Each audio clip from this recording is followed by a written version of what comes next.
Hello, ladies and gentlemen. Siku imekuwaje? Hope siku imekuwa poa. Yangu imekuwa poa sana. And I am happy and I am blessed to be here with you guys. I'm very excited. Nasikia furaha. Finally, leo wale watoto waliua watu shuleni wamepelekwa koti. And boy, am I happy. I am very, very extremely happy. Una promote huyu kijana kwa kucheza hii wimbo. Anafaa kuona za macho. Walai tena. Jo, kijana anafanya. Na ni kila siku. Now, acha kwanza tuanze bali tunaanzia. Ona, hizi ni wanini sasa shuali. Ati mtu mzima. Shock as Gatondo woman gets stuck in mud while trying to plant arrowroots. Ndoma. Forcing residents to rush to rescue her in a dramatic incident that left many stunned. Kwani ni ndovu? Paulo chukua huko nyuma. Ujo. Uvuta huko nyuma. Ndovu ni.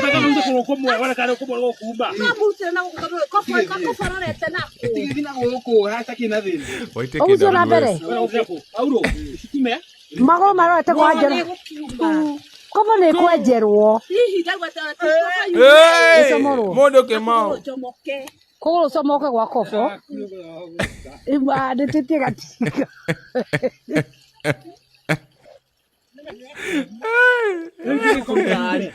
Ndovu imekwama. Ndio atonyerera.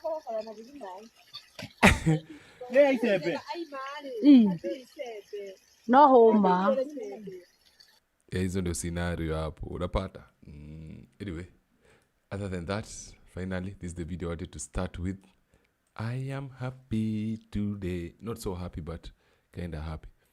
Wanafunzi 9 wa shule ya wasichana ya utumishi washukiwa wa mkasa wa moto watafahamu hapo kesho iwapo watazuiliwa kwa siku 30 zaidi au la. Upande wa mashtaka unataka muda zaidi ili kufanya uchunguzi wa mkasa huo ulioua wanafunzi 16. Mwanahabari wetu Ruth Sarmwichesenge alikuwa mahakamani na sasa anatupakulia taarifa ifuatayo. Usalama uliimarishwa katika mahakama ya Naivasha ambapo wasichana 9 wanaotuhumiwa kuhusika na mkasa wa moto katika shule ya wasichana ya utumishi ilitarajiwa kusikizwa. Kesi hiyo ilifanywa pasi na umma kuruhusiwa kuhudhuria, ila tu maafisa husika almradi kulinda usalama wa watoto. Wanafunzi wenyewe wakiwasili mahakamani wakiwa wamevalia mavazi ya kuficha sura zao chini ya ulinzi mkali wa polisi na maafisa wa kulinda maslahi ya watoto. If you are to reveal the identity of those who are charged or are persons of interest within the proceedings that are going to continue, that will be against the law. Okay.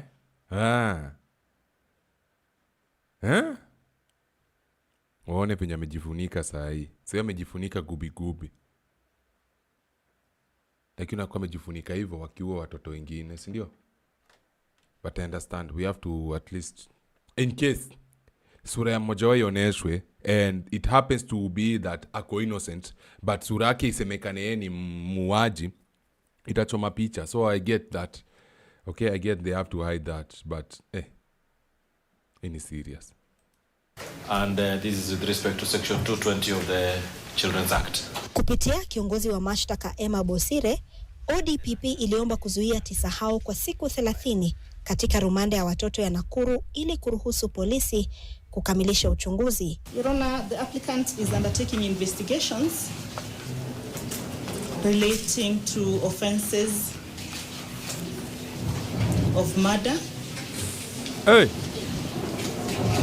and arson to establish the roles played by the respondents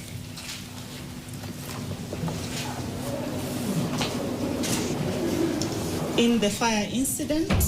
ODPP ilieleza kuwa inahitaji muda huo kupokea na kudadisi ripoti kutoka idara tofauti za serikali, ikiwemo ripoti za uchunguzi wa kisayansi, kiufundi na kimuundo. Na hizo mask kwani wamepoa jifuniki ama ni mask ziko cause wanaona haji hadi mbele. The incident, Your Honor, has elicited public outrage thus placing the safety and the lives of the respondents in imminent danger if released on bail or bond, especially after the release of the CCTV footage of the incident going viral erroneously.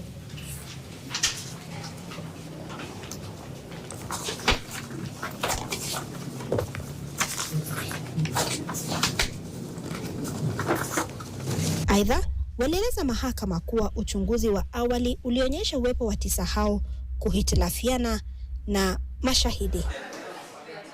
Mawakili waliokuwa wanawakilisha familia ya waathiriwa wa mkasa huo wa moto waliunga mkono ombi hilo la ODPP. It is not a request that prejudices the suspect before you, but in disallowing the application, it will prejudice the victims and the families. Hata hivyo, mawakili waliokuwa wanawakilisha washukiwa hao 9 walipinga ombi la ODPP wakisema kuwa iwapo itaruhusiwa itakiuka haki za watoto hao kikatiba. The likelihood of interference in any investigation has not been disclosed whatsoever. These minors equally require to continue with education. Ati? Hey. Okay, I get it. Okay, sheria ni sheria. Law is law. Law is law. Let me not be emotional. Yeah, law is law. So according to the law, he's fighting for them to warudi waendelee na masomo yao as normal. But wazazi wanasema wafungwe huko. Investigations zikifanywa. So okay, let me respect that. Nisikuwe emotional. But I'd be even scared for their well-being, to be honest. Because, kuna wazazi huenda wazimu. Mbona za show up hiyo shule apige wewe. Right to education. The best interest of the child does not require any such pre-trial detention. These children have no access to ECI. They have no access to the government institutions or even the school. The school has been closed. They can't access the 800 children from Tumishi Girls Academy. Let the investigations run. Grant these children bond and or cash bail. If they are supposed to, if the court directs the report every 2 weeks, the children will comply. Wanafunzi hao watasalia. Watu wanaweza kimbia. Wakaachiliwa wanaweza kimbia. Hao ni already ni wauaji. What makes you think hawatakimbia? Wabaki uko juvenile hadi hiyo kesi ishe. Keje tu nasema ni itakuwa very unfortunate if let's say wafungwe hiyo koti alafu turns out they were not involved. Inamaanisha wako innocent na masomo imekuwa affected. But wauaji wako tu kwa hiyo squad hapo. Watu walichoma hasta wanajua. So kaa ni suspect so far. So let me not speak out of line. Ni suspect. Sawa. So wacha tu niwapatie the inaitwaje? Grace. Ni grace. Benefit of the doubt. Chini ya uangalizi wa polisi katika vituo vya Gilgil, Elementaita na Naivasha wakisubiri uamuzi wa hapo kesho. Ruth Sarmwechesenge, NTV kutoka mahakama ya Naivasha. Hii tutafuatilia hivi hapa kwa hapa. Hii tunafuatilia keenly. Hatutawacha hata dakika moja hiki tupite. Wanafunzi 9 kusalia rumande. Dakika moja alafu narudi. Ndio ni machajiko pale hivyo nje skini. Tuko poa sana Kalind. Karibu. Okay. I'll be right back. Nikiwa na mwenzangu upande wa pili Belinda Phillips, na leo hii tunaanza Nipashe na taarifa kwamba wanafunzi 9 wanaodaiwa kusababisha vifo vya wanafunzi wenzao 16 kwenye mkasa wa moto katika shule ya upili ya wasichana ya Utumishi Academy huko Gilgil watasalia seli hadi kesho, ambapo mahakama itatoa uamuzi kuhusu iwapo wataachiliwa kwa dhamana au la. Upande wa mashtaka umeiomba mahakama kuruhusu wanafunzi hao wazuiliwe kwa siku 30 ili uchunguzi ukamilishwe. Na kama anavyoarifu mwanahabari wetu Gatete Njoroge, maafisa wa usalama waliweka doria kali nje na ndani ya mahakama ya Naivasha wakati wanafunzi hao walipofikishwa mahakamani. Kuwasili kwa washukiwa 9 wa mkasa wa moto katika bweni la shule ya upili ya wasichana ya utumishi kulibadilisha anga katika mahakama ya Naivasha. Idadi ya maafisa wa usalama ikiongezwa, huku wale wasiokuwa na shughuli mahakamani wakifungiwa nje. Na ilipofika wakati wa washukiwa kufikishwa kizimbani, 9 hao waliingia wakiwa wameandamana sako kwa bako na maafisa wa upelelezi na wale wa idara ya watoto. Ndani ya mahakama, familia zao, mawakili, polisi na wanahabari ndio pekee walioruhusiwa. To establish the roles played.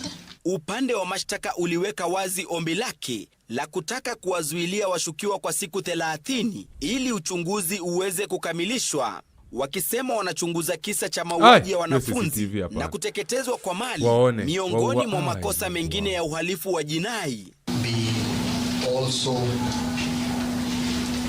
made known to the victims. Ombi hilo liliungwa mkono na mawakili wa familia za watoto 16 waliofariki kwenye mkasa huo, wakisema uchunguzi unapaswa kufanya kwa umakinifu ili kuhakikisha familia zao zinapata haki. Please admit these children to bond on such reasonable terms, Your Honor, as you may deem fit.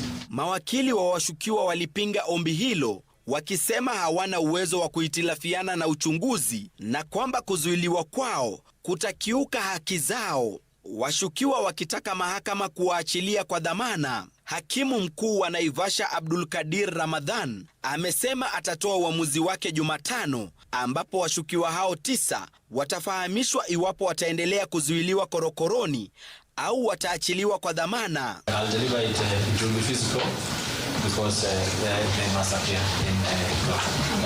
Haya yanajiri huku maafisa wa upelelezi wakilenga kuwasaka washukiwa zaidi wanaodaiwa kuhusika na kisa hicho. Is the stream iko sawa? Mimi na lag on your side because nikiangalia kwa nini yangu hapa naona nikiwa na lag. Na sijui mbona ina lag ina nikasirisha yake kilag. They shouldn't hide their faces. So wamesema no, the judge said because ni watoto tusahau, these are underage. So as much as ni wauaji ni underage, we have to hide their faces according to the law of Kenya to protect the victims. We have to hide their faces. But mimi na wote tunajua hawafai kuwa na fiche za sura zao. Wauaji pumpavu sana. Nishaonesha hii. Kuna kitu bado ilikuwa naonesha hapa X. Sijui kwa dema na kuanga hapa. Let me see if I can search her. Kwa sababu there's something I wanted to discuss with you guys. Anaitwa Gen Z Badi. Sijui taka kwa hapa. Let me see if I can find. Ndio hiyo hapa.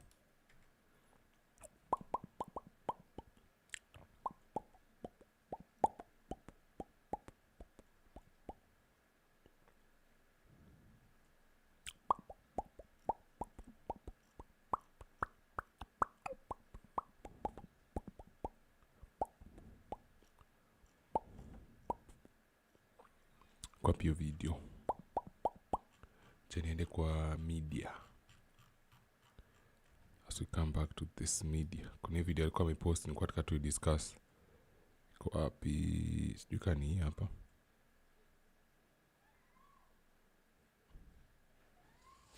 So guys, I'll not even sugarcoat this. I'll not even go through the corners. I'll say it as bluntly as it is. You cannot tell me. You see here. This not it. That's not the one. Aje post huko. Amepost huko TikTok na nini aje post hapa. It's okay. Sasa kuna hii bill mpya inaitwa Disaster Management. Finance Bill Kenya Disaster Management Bill 2023. Hiyo ndio tulikuwa nataka tu discuss. Sababu kuna vitu walikuwa wamesema hapo hivyo. So I wanted us to go and listen to that as we break it down. But for now, we'll come back to this. Nikuwa tukaonyesha msichana utumishi guards.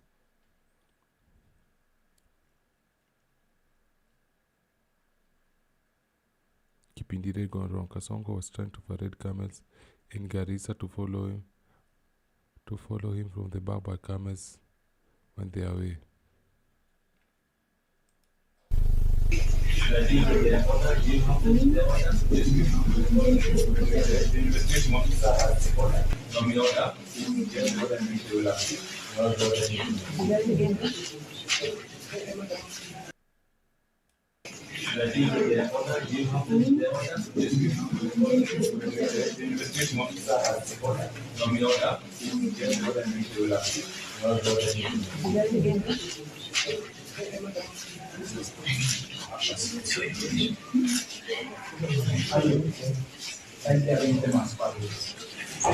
Maisha yao imeisha hivyo and I'm happy. Maisha yao imeharibika hivyo kabisa kabisa, na naomba walipe na walipe 10 folds, wasihurumiwa hata kidogo. I don't feel bad for them even a little bit. Finance bill 2020 explained.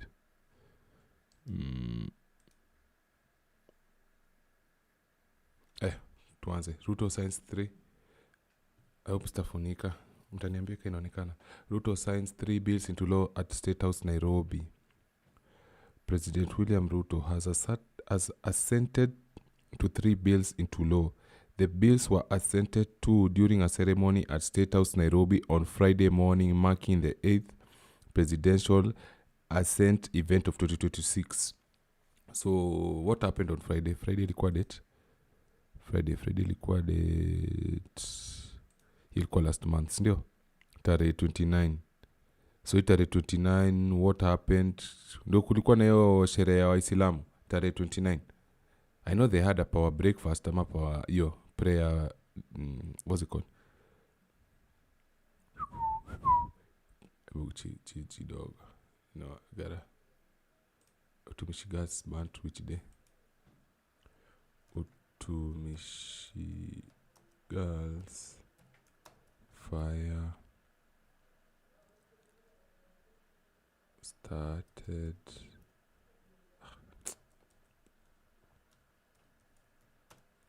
on which day?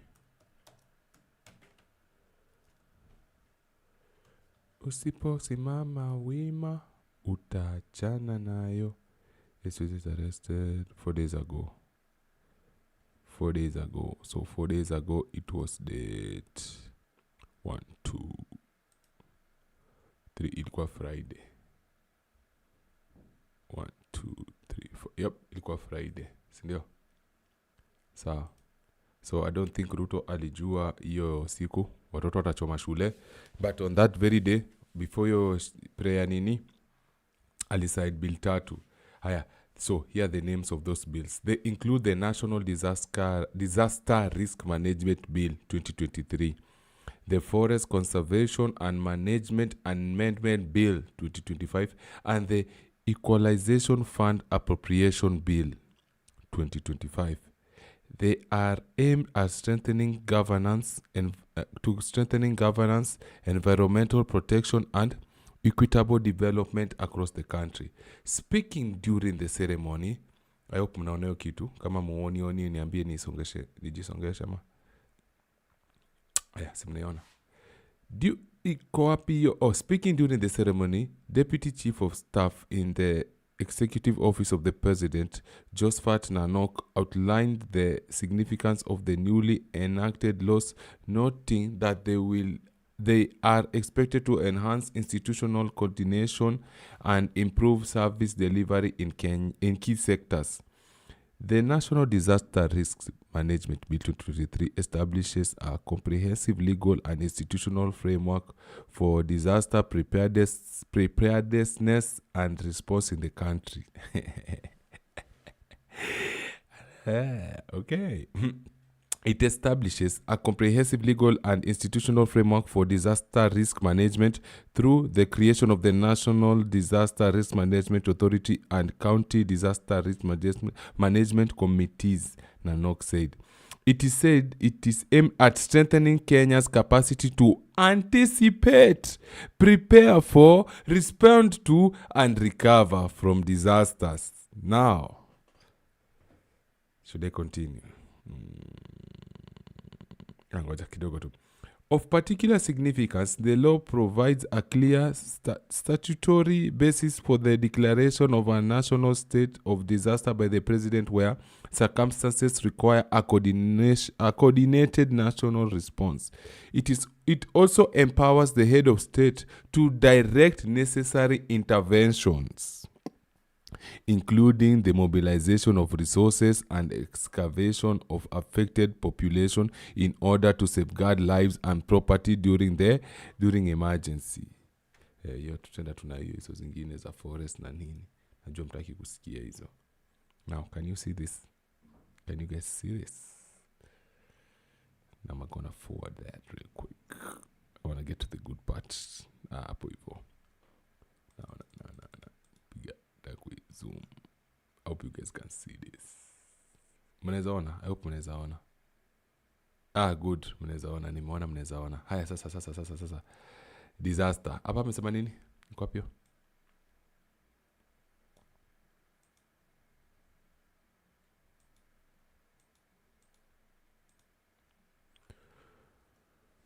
National establishes a comprehensive legal and institutional framework for disaster preparedness and response in the country. It establishes a comprehensive legal and institutional framework for disaster risk management through the creation of the National Disaster Risk Management Authority and County Disaster Risk Management Committees, Nanok said. He said it's aimed at strengthening Kenya's capacity to anticipate, prepare for, respond to, and recover from disaster. Now, number one question of kujiuliza, what is disaster? Okay, disaster means progressive or sudden disruption of the functioning of a community which causes widespread human, material, economic, and environmental losses which exceed the ability of the affected community to cope using its own resources. Umenielewa?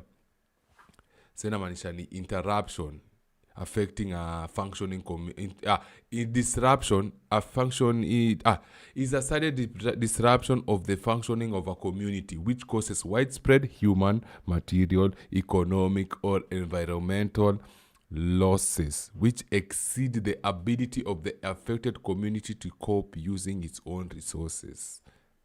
Sawa? Hadi hapo si umeshikanisha mandugu. Si hadi hapo umeshikanisha.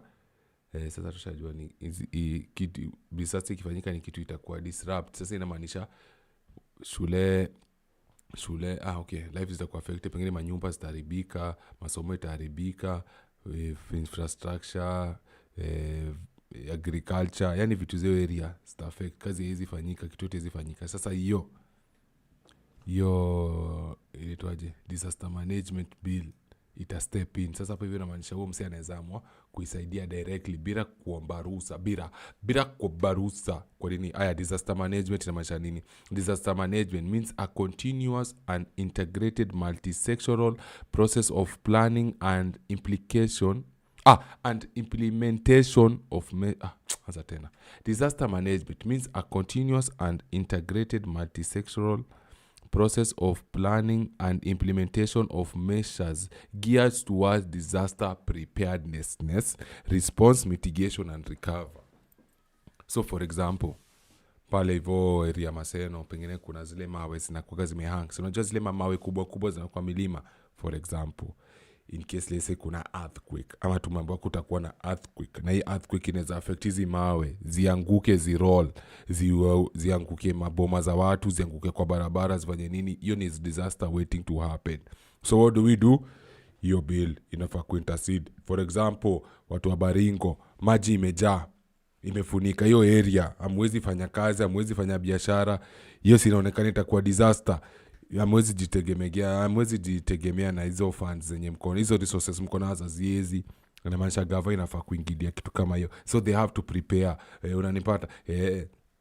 So pale Naivasha mnaona watu kulikuwa na floods, pengine Nairobi kuna area fulani hizo manyumba zenyu disaster, vitu kama hizo. Unanipata? Floods, water, Ebola, hizo. So inamaanisha hii kitu inaweza kuprepare. Na mimi kitu nashindwa ni, mind you, hii kitu ilikuwa 2022. Hata mkiona hapa hivi ni 2022. Sasa I'm wondering, Ruto aliingia kwa kiti lini? We gotta do this research. Hebu mtu aniambie Ruto aliingia kwa nini? Ruto aliingia kwa kitilili 2020. What about 2022? Ruto became president when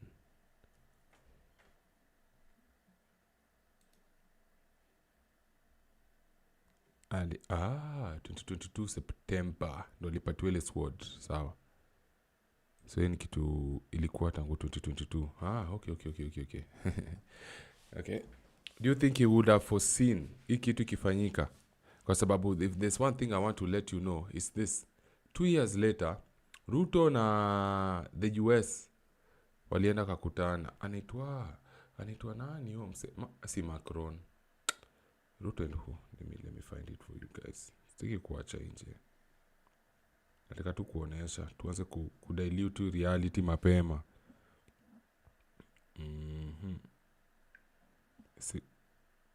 Rubio. Haya. Ruto and Rubio. Sawa. 2022 ameingia kwa kicheo.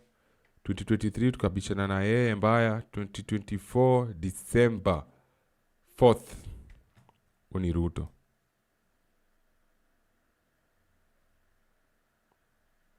Sawa, na mnajiuliza swali moja, Buda, hii kitu unasema, just want to consume this kwanza. Kunyweni, nataka kuwajenga sasa hivi vizuri, pole pole tu.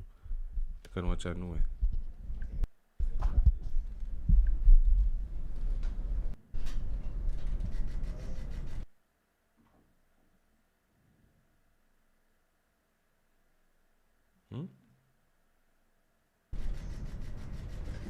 Thank you, Mike. Thank you. Simona. Aya, that's not even it. This is just part of it, but this is part of his. Aya, turudia hapa hivi. Sasa nionyeshe kitu fulani mnafaa kujua.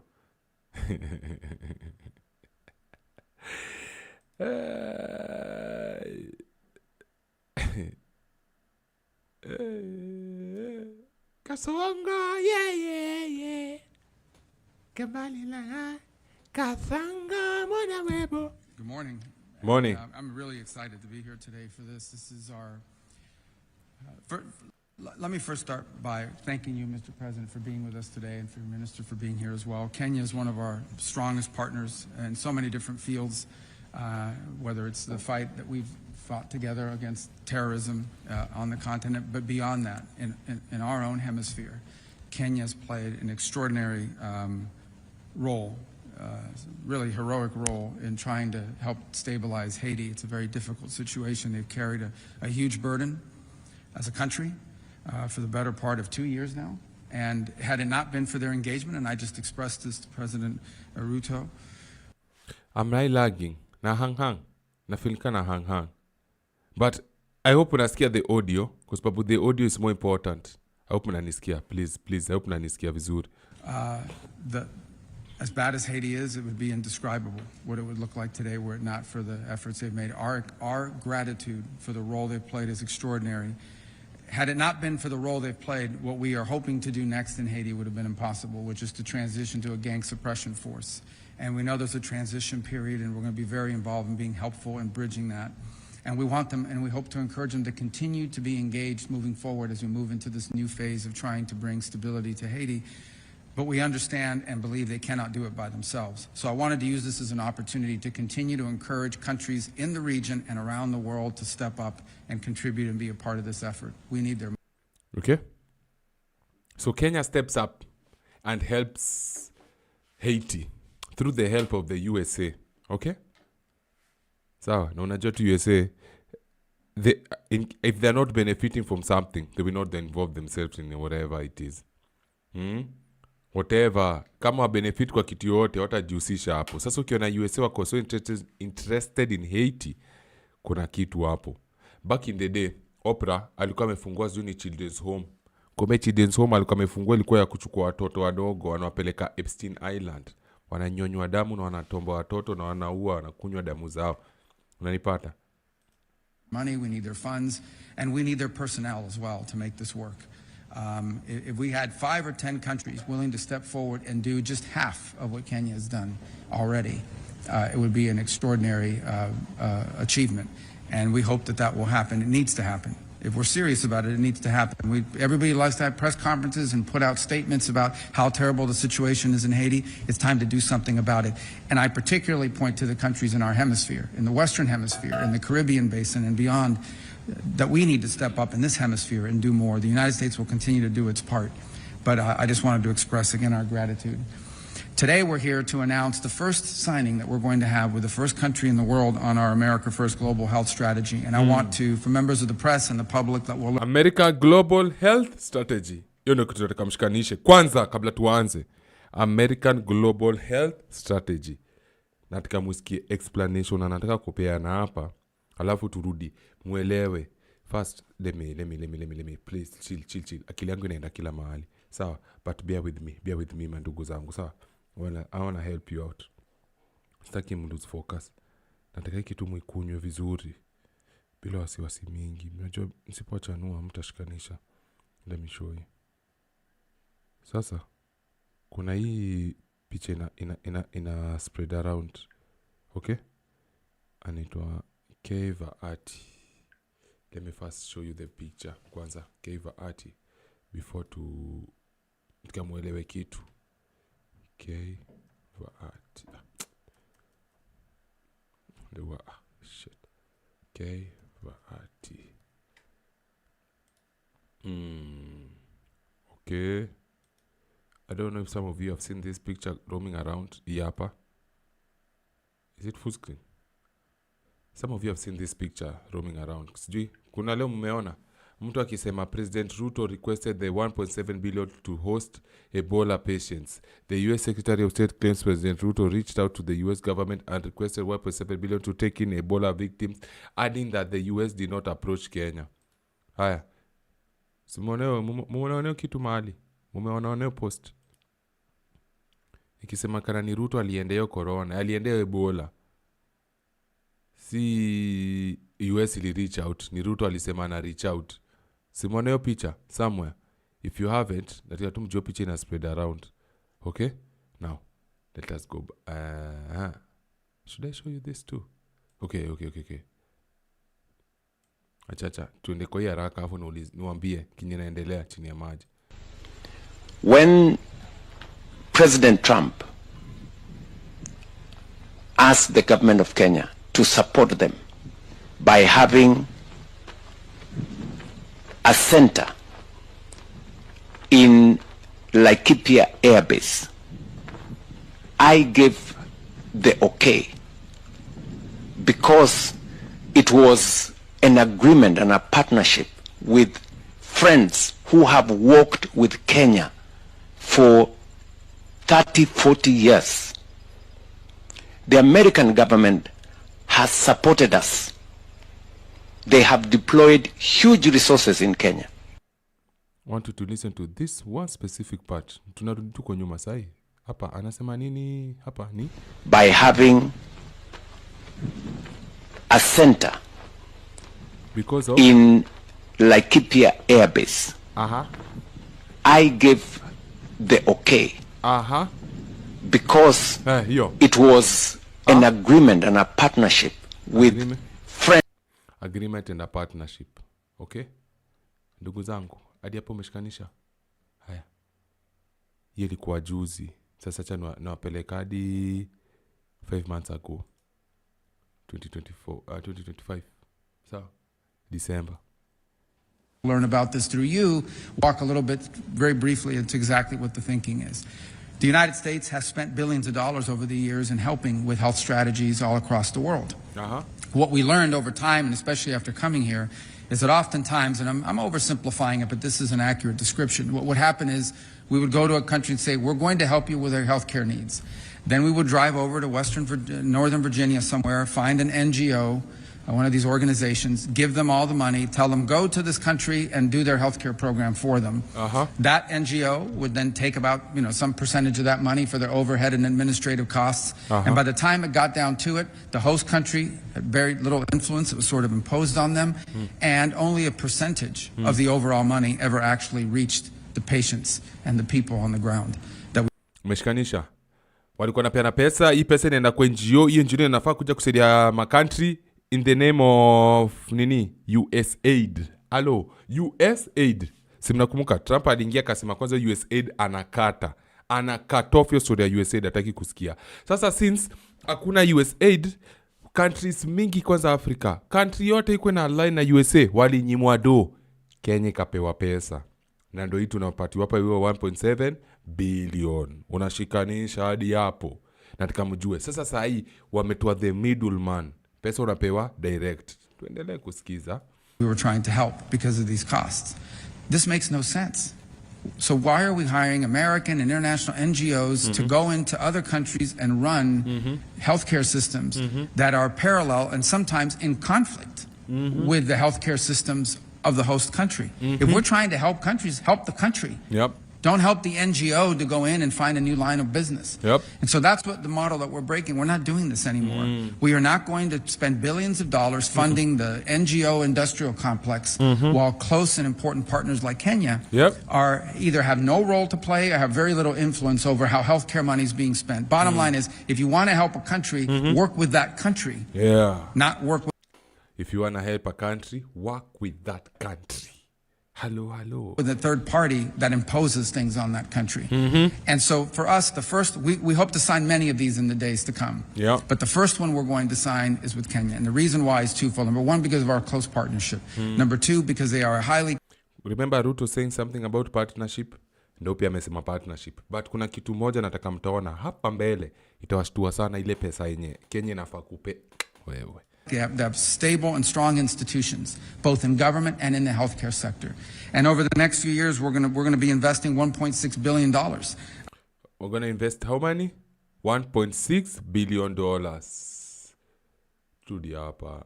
Kwa hiyo kitu. $1.6 billion. I love my job. Juliet anasema lawyer wako akona lawyer ama umemwa kamba mbaya. Kama mbaya msupa wa miae. Msupa wangu kamba mbaya. Ndio hapa President Ruto requested 1.7 billion. Na pia amesema amepeana ngapi? In health. And over the next few years we're going to be investing $1.6 billion in health assistance over the next 5 years. And you'll see in the next 5 years. Haya ndugu yangu, piga hesabu. Wewe ni mtu mjanja, si ndio? Hii ni 2025. 2025 plus 5 inakuja how many years? 2025 add 5 years inakuja 2030. Aya, when is the next presidential election in Kenya?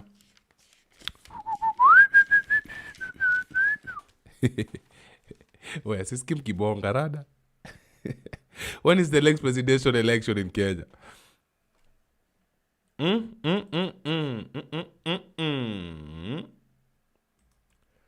Where? Full screen. When is the next presidential election in Kenya? Mtu aniambie. Fanya. Mtu aniambie. What's the next presidential election in Kenya? 2020 what?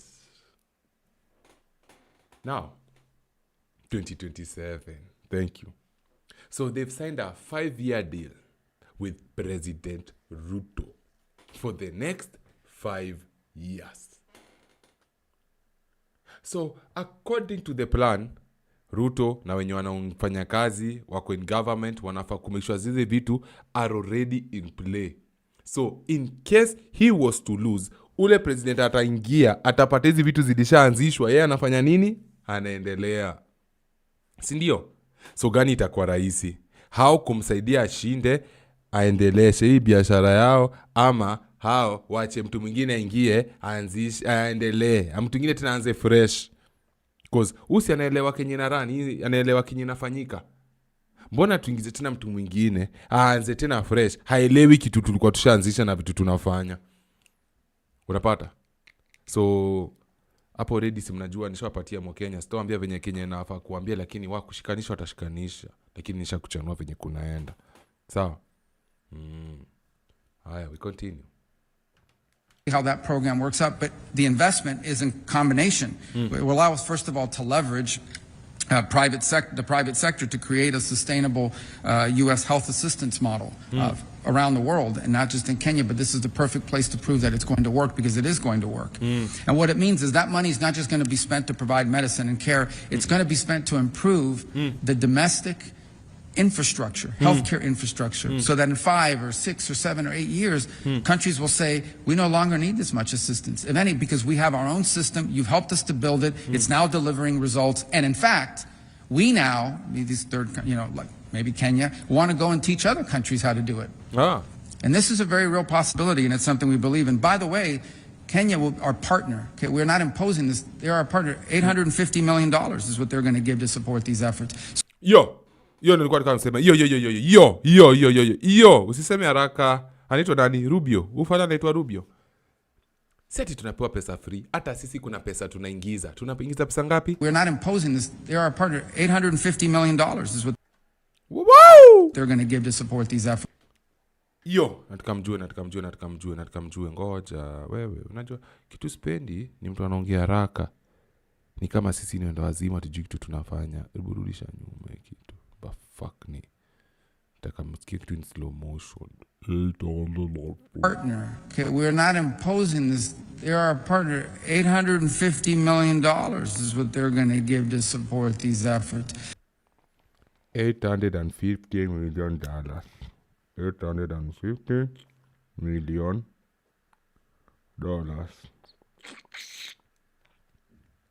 Wala wanatupea 1.6 trillion, sisi tunapea na 850. Wale unaget?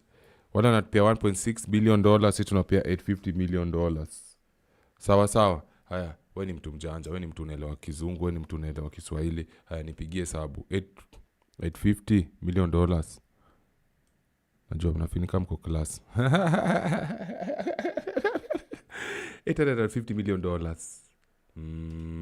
$850 million in nini?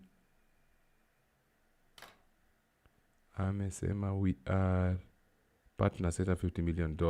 No. Sisi tunapea $950 million. I have the thingy somewhere here. Let me see if I can find it.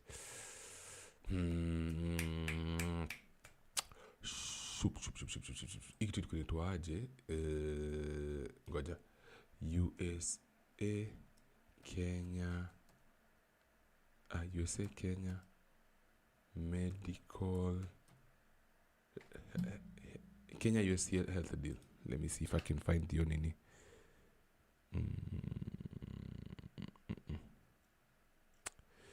Sometime back nilionyesha hii kitu. Naweza ipata. Kuna mali nilisoma hii kitu nikisoma perfectly. Around 10 billion cash. Yep. Yeah. Shit, iko wapi? I wanna see if ndio hapa. Ndio. USA Kenya US sale historic government to government health partnership. In Kenya, the notices have signed a historic cooperation framework, making Kenya the first country to enter a government-to-government agreement with the U.S. In the agreement, the United States will invest directly in Kenyan government health institutions and not NGOs. Of course, they will commit $1.6 billion, $208 billion to Kenya over the next 5 years under the new framework. The funds will go directly to the government institution, removing third-party involvement to ensure they reach the intended institutions. President William Ruto witnessed the signing of the Kenya-US Health Cooperation Framework signed by Prime Cabinet Secretary Musalia Mudavadi and the Secretary of State Macron Rubio in Washington, D.C. President Ruto said the agreement will strengthen Kenya's effort to release universal health coverage, modernize hospital equipment, deliver the social health authority services, and boost disease surveillance and emergency preparedness.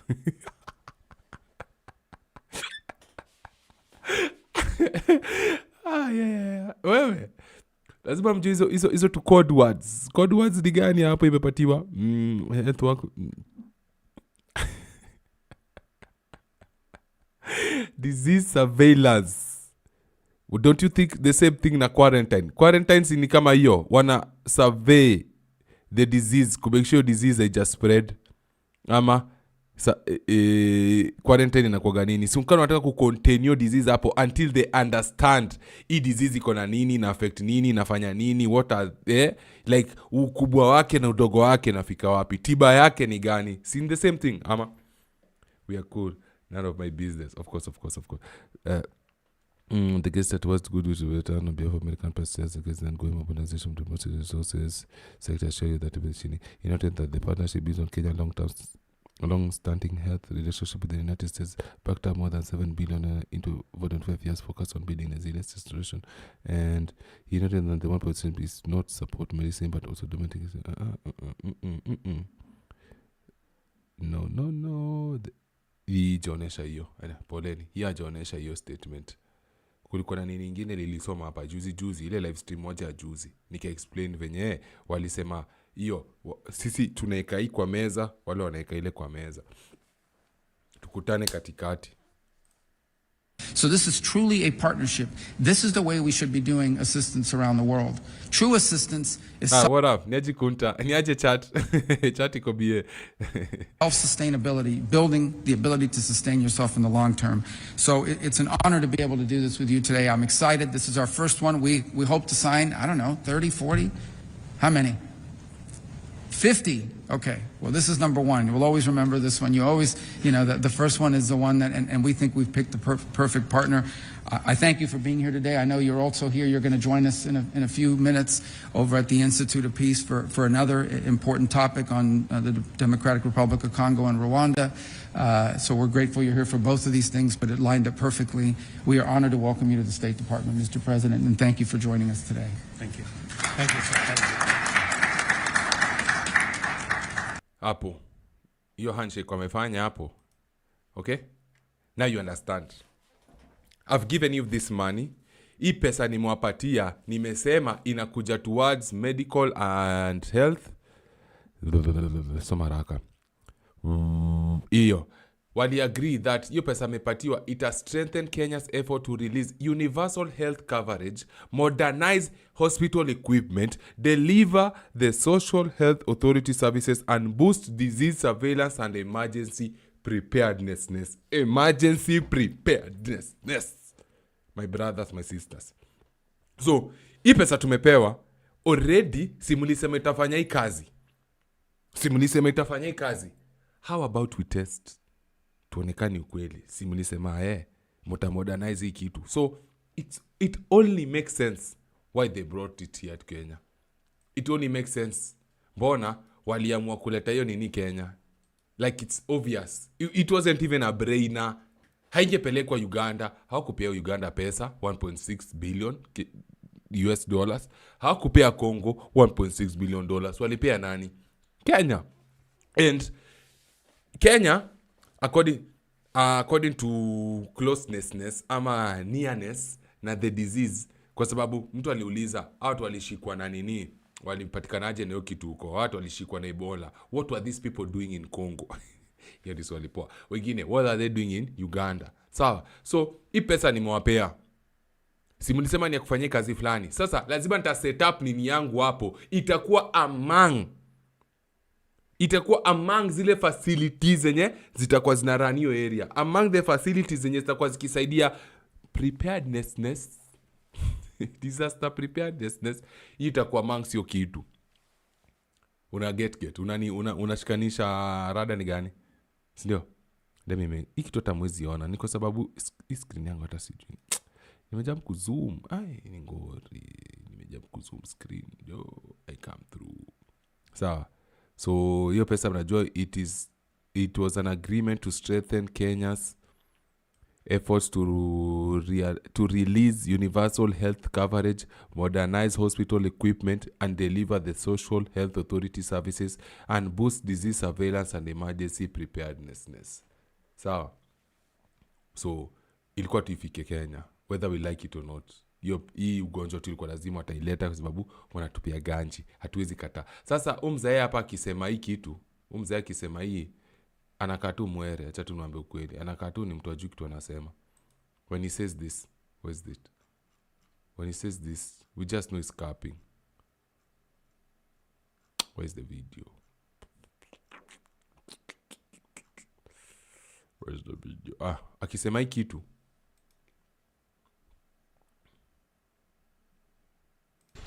When President Trump asked the government of Kenya to support them by having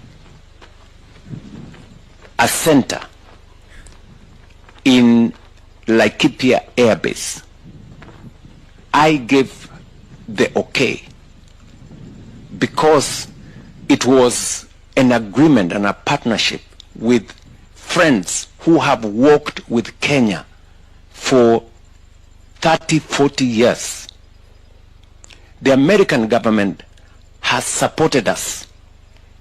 They have deployed huge resources in Kenya. He had no option. He had to be like yes. He had to be like yes. Sasa angependa sipende lazima angeitikia hiyo deal. Kwa sababu huwezi kataa na tumemwaga pesa yote nchi yenu. Na nchi yenu haina dosa hii, nchi yenu inateseka, mnahitaji pesa. So lazima angechukua. Ingekuwa na mwaga hiyo pesa, pia na mwaga let's say some workers ama employees when you have build these structures better. But hii ati tunadhani tu ati ni for the ilikuwa tu lazima kuje Kenya. Wa Kenya mtalia juu ile kukontroliwa, mtakontroliwa na kufungiwa prison na separation na families kunyang'anywa mali. Wale organization sema you will own nothing and you will be happy. Exactly. Yeah. And the same thing in apply na hizi vitu za finance bill where now they are like you will have to lease land. You will not own the land. You will be leasing the land. And after 100 years, hiyo land yako inauzwa mtu mwingine. Wadhani hizi vitu zote zinatoka wapi? Wadhani hizi vitu zote zinatoka wapi? Si ni kutu prepare na jiprepare na sisi. Unapata? So it is here, whether we like it or not, it is here.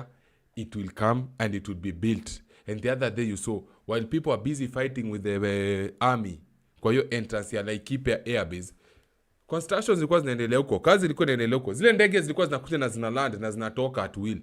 Hatutasimamisha hiyo kitu. Hatutasimamisha. Kwa sababu hawapiti, ungekuwa napita through Nairobi, tujua nakuja kuland JKIA. Vurugu. But wametengeneza vitu in a way that hiyo ndege itakuja na iland tu hapo air base tu, which is a good thing. Gonjwa na hizo ujinga zibaki tu hapo air base, hapo hiyo base ya jeshi, hiyo kambi ya jeshi isitoke hapo. But do you think that will be the case? We don't know. We're just waiting to see. But mimi nakwambia the moment utasikia tu one case ya mtu nje ya base, nje ya hiyo air base, hiyo police base, hiyo army base, ati ameonekana na dalili za Ebola, mtu tu mmoja, jua nini imeanza. Jua to the process imeanza. Kwa sababu some way somehow it will find its way itoke nje. Okay?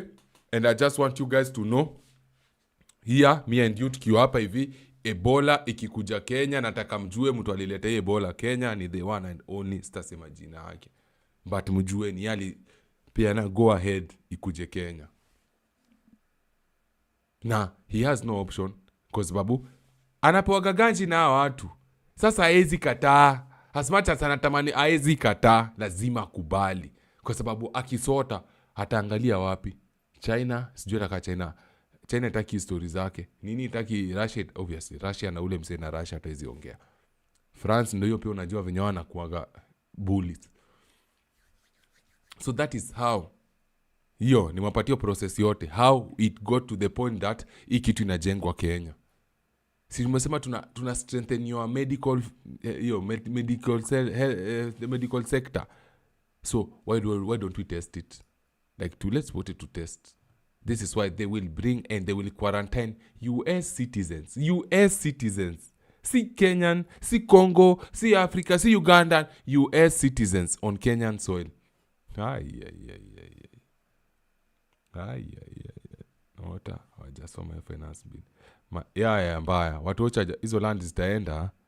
Mungu wangu. Hizo land zitaenda ile serious. Na unajua watu wacha pia ni mafarafara. Watena onjeshwe pesa kidogo. Land zikuzidi tunazidi. Sasa mimi na yeye tutakuwa na mahali pa kuzikwa. Mimi na yeye tutakuwa na mahali tutapeleka wajukuu wetu in case hizi vitu ziendelee hivi. The worst part the other day when tukiona live stream we realized we are not gonna build in Nairobi. Hiyo kitu inanivunjaga roho. And they were allowed to live in Nairobi. Mimi na today jenga wa dream home in Nairobi. Some people who are lucky enough kujenga Nairobi hawataendelea kuenjoy. Sisi mimi na wewe itakuja ngori. Tatamani tu itafika point tunauziwa hao. Hatuwezi jenga tukwenda ka property yetu, design yetu. Not saying it's not possible, it's very possible, but the way vitu zinaenda, unless we fix it, itakuwa noma sana. Ngori sana huko mbele, itakuja kutu affect vibaya sana huko hivyo mbele. Vibaya sana manze. Sawa, now we were reading this finance bill. Sasa mumeelewa hiyo kitu yote. Hadi hapo. Sasa tushajua disaster inakuja na disaster ni nini na disaster inakoziwa na nini. Si ndio? We continue reading. Disaster management means a continuous and integrated multi-sectoral process of planning and implementation of measures geared towards disaster preparedness, response, mitigation and recovery. Ukisoma disaster management na kenye tumesoma na kenye US inafanya, kuna katofauti kubwa sana. Is there a bigger difference? I feel like it's almost this. Zina sound almost alike. Ndio, hiyo kitu tumetoka kusoma ya Kenya nini? Hebu ngoja. Disaster management means the continuous and integrated implementation process of planning and implementation of measures geared towards disaster preparedness, response, mitigation and recovery. Haya, hapa hivi nasema to release universal health coverage, modernize hospitals with the boost disease surveillance and emergency preparedness. Same thing. Funds, obviously funds tunajua ni pesa. Preparedness, yes, tunajua ni kujipanga. Response, obviously recovery nini hizo tunajua. Establishment of the disaster management fund. The establishment of fund to be known as a disaster management fund. The objects, purpose and funds shall be mobilized resources towards efficient and effective. I don't think I'm reading the right thing. Kuna party na bamba. Hiyo part ndo nataka kuenda.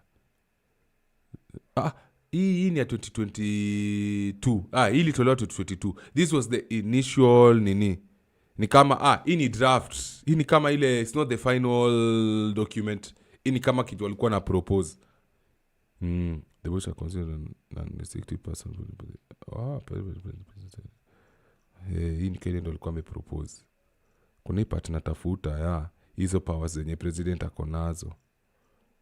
Ndio part nataka kuona kwa sababu hiyo part ni mwana imeshtua watu wengi sana. Watu wengi wako the criteria for accessing the funds subject to regulation 6. This fund shall be accessed for the following components for disaster management, mitigation, preparedness, response and recovery. Okay, obviously.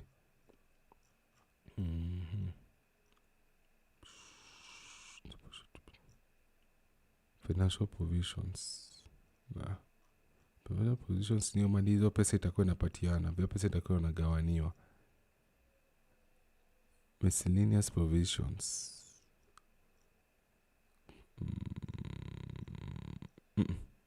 Hii ni ya 2022. Alafu 2020 hii bado hisi. Okay, it's a good thing but it's not the thing yenye inaongelewa sahi. So now I need to find kuna demali alikuwa anaelezea finance bill explained 2026 explained. Mdema hapa. Now I need to see if amepata hiyo part ya nini.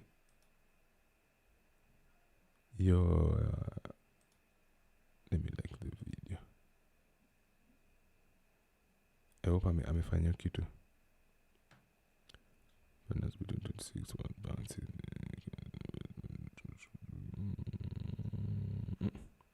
Aje nini? Ngoja. Tunatafuta kitu kwa sababu naona watu wana panic and I need us to at least tuelewe kitu inafanyika ndio at least tukipanic ama ukienda streets na hasira, mimi nataka uende streets na hasira, at least unajua, at least najua nini anipeleka pale vizuri. Data Steve Jacobs shares inside. Hii ni 1 year ago. Hii ni 1 year ago. What the? Hebu tusikie hii kwanza alafu turudi.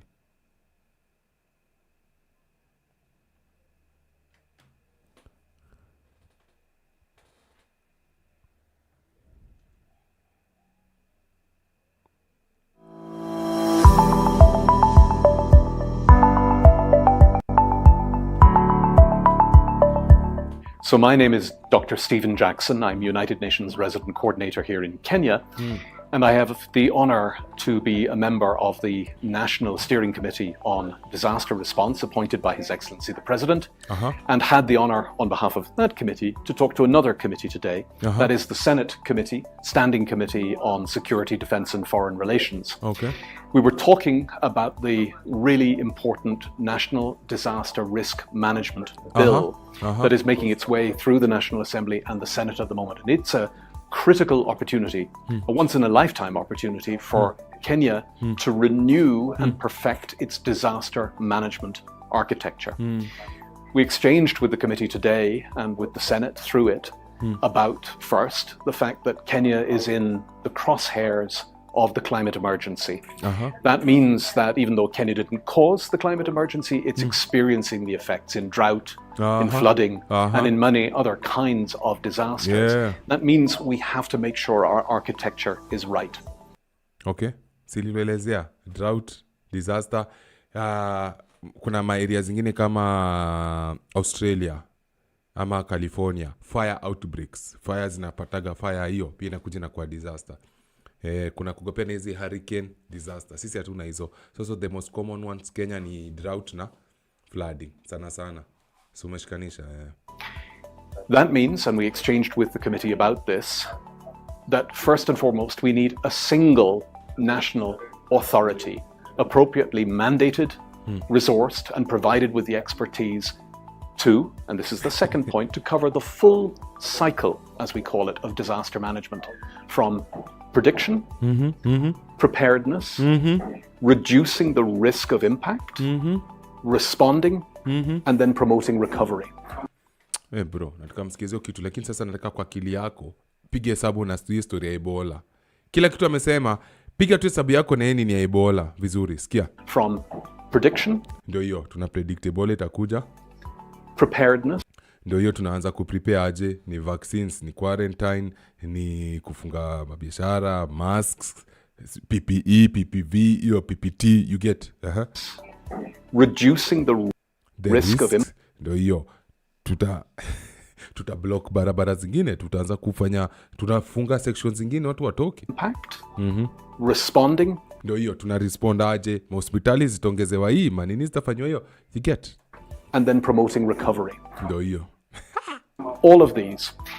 In particular, with the committee, we talked about how a unitary, a single authority with that responsibility, with that heft, those resources, that mandate, could really work not just on responding to disaster when it happens, but really trying to predict it, prevent it, manage it, and reduce its impact before it happens. And this... make sense. Amesema? Happens, but really trying to predict it, prevent it, manage it, and reduce its impact before it happens. And this, I think, was a key point on which we exchanged with the Senate committee. And I think that there was a real meeting of minds that a single authority that was given the right weight and the right expertise could do that and put Kenya in a much better position going forward to contend with the disasters to come. Nice. Acha poleni. Let me write it down kwa sababu kuna video nafanya TikTok na Instagram. Nataka ninio kitu. So forgive me. Acha rewind up. Predict it. And this, I think, was a key point on which we exchanged with the Senate. Prevent it, when it happens, but really trying to predict it. Predict it.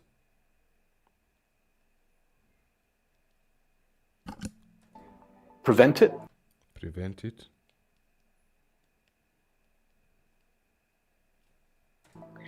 Manage it and manage it.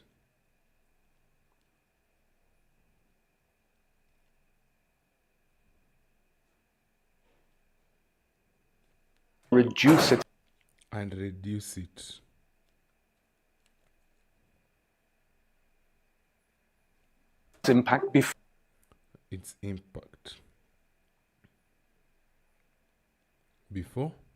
it happens. Before it happens.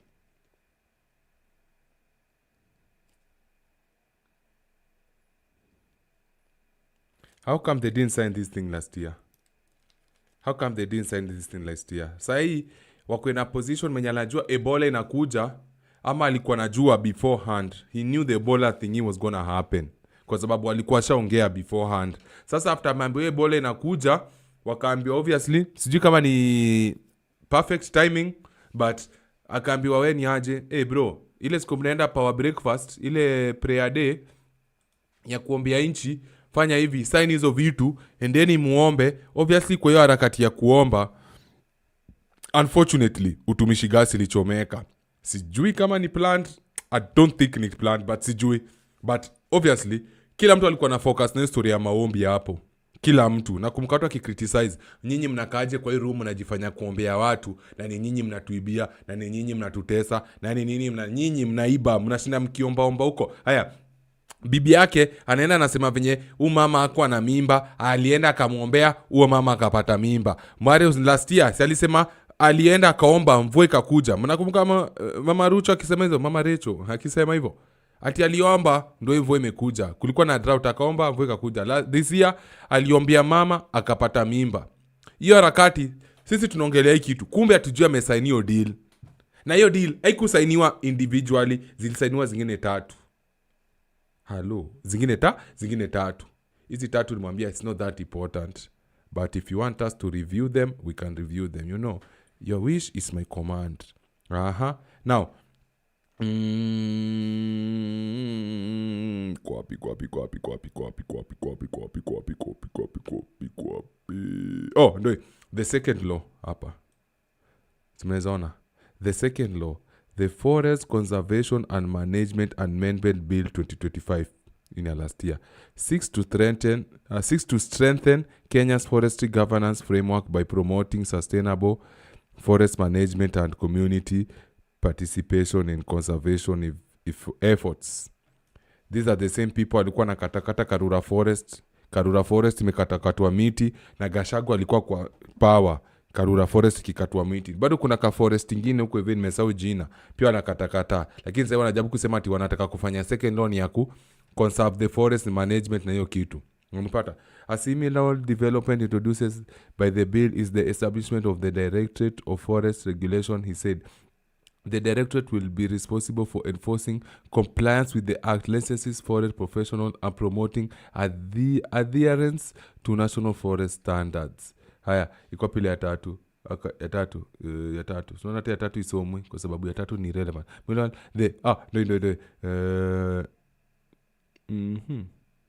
The directorate will be responsible for enforcing compliance with the Meanwhile, the Equalization Fund Appropriations Bill 2025 provides for the allocation of resources from the Equalization Fund in line with the Article 254 of the Constitution.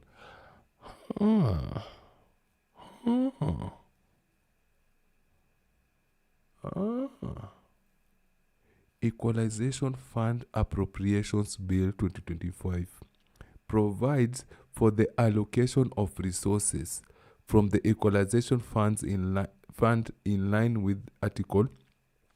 According to the Deputy Chief of Staff, the bill appropriates 16 billion Kenyan shillings for distribution to 34 counties identified as marginalized by the Commission of Revenue Allocation under its second policy on marginalization.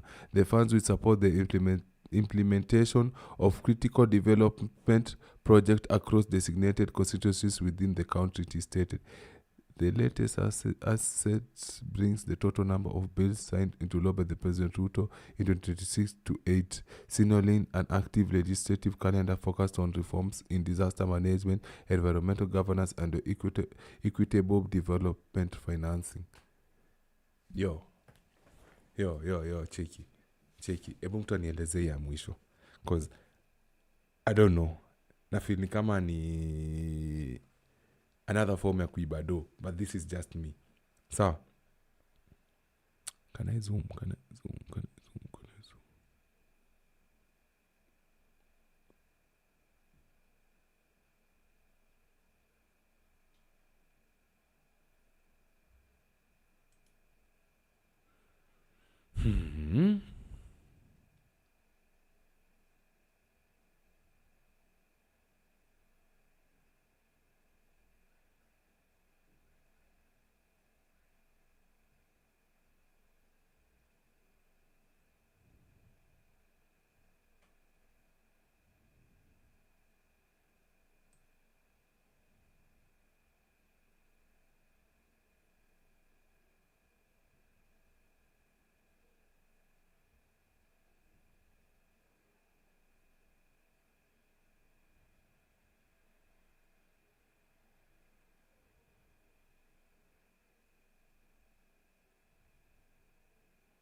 So now my question is, there are 34 counties identified as marginalized by the Commission on Revenue Allocation under its second policy on. Sasa, what are some of these 34 counties which are marginalized?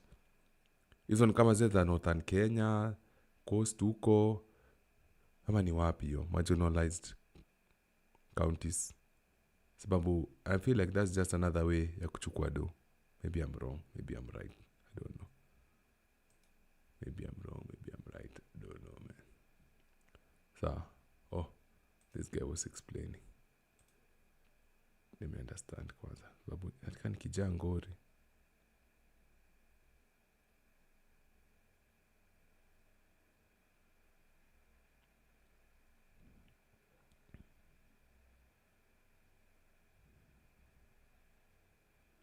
Hata kuna mtu amefanyia story.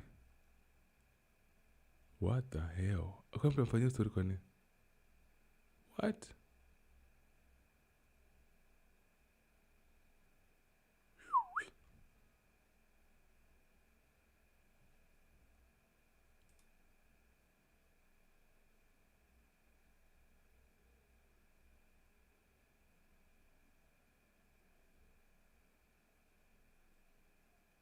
After the Utumishi Girls Academy school fire that claimed the lives of 16 girls, President William Ruto has assented to 3 critical bills that will strengthen the country's disaster response, deliver equitable development to all parts of the country, and protect forests. The National Disaster Risk Management Bill provides a framework on how the national and county governments should manage disasters in terms of prevention and when they occur. The new act further establishes the National Disaster Risk Management Authority and County Disaster Risk Management Committees, which will coordinate response, issue early warnings, and ensure timely action. Also signed into law this morning is the Equalization Fund Appropriation Bill 2025 that will ring-fence 16.8 billion shillings for 34 marginalized counties. The Forest Conservation and Management Bill 2025 was also signed into law at State House this morning. In this parliament, at the beginning of the current parliament, in 3 categories: a national disaster, a disaster require all state resources for purposes of management of the disaster to be channeled. Attorney General for publication into law, and to the Cabinet Secretaries present for implementation.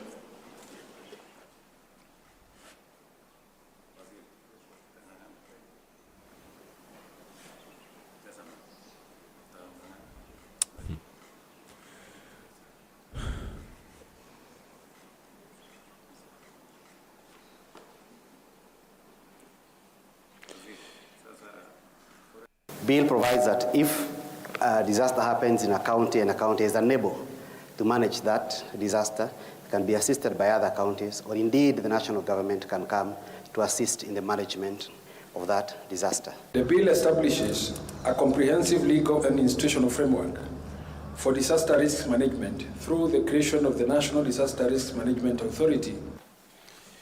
With Your Excellency's assent and the sacred trust it carries, the nation's sight on you now look beyond the bottom-up economic transformation agenda.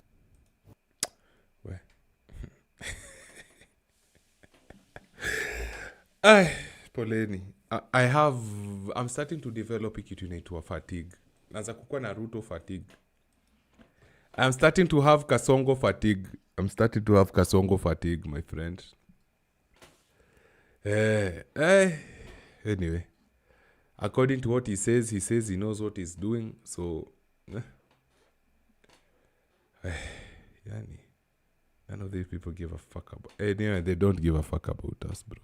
That's what I was looking so hard. Ukiniangalia nilikuwa naangalia hapa niko za tunasikia poa. Sisi tunateseka huku tunalia shida. Wanadonjo mabere. Wanasikia poa. Some people are feeling nice hapa nje, my friend. Wanasikia piti. Gava imekuwa NGO. Basi.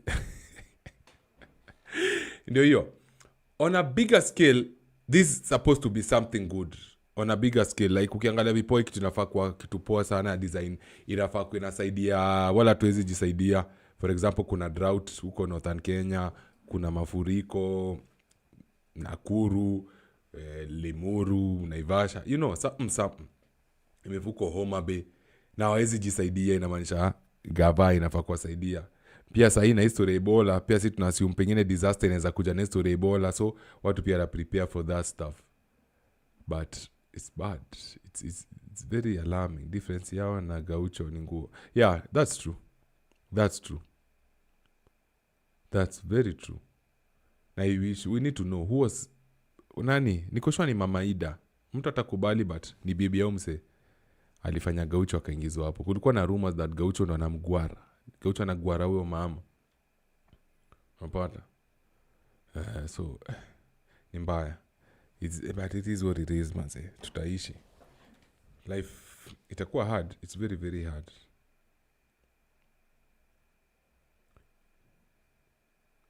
Tumbocrats. Wewe unajua Tumbocrats ni wale.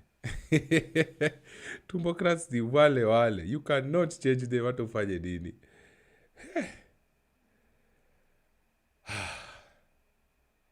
There was a part kwa hiyo bill inasemekana president anaweza amua that hiyo place iko na nini. Hiyo place iko na nini? Iko na nitoaje. Yeye anaweza amua hii disaster kwa hapa, amue kufunga hiyo area, na yeye anaweza amua kusema tufunge hapa hadi vitu zirudi zikuepoa kiasi. Until then movement haziwezi fanyika.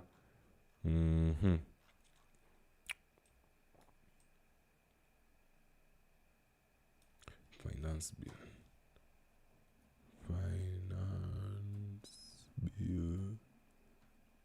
2026.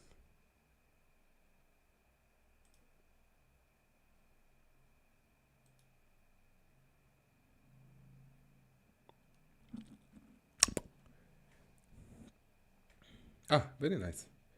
But now we have a very big problem, which is I don't know the page Uninico. Let me zoom this.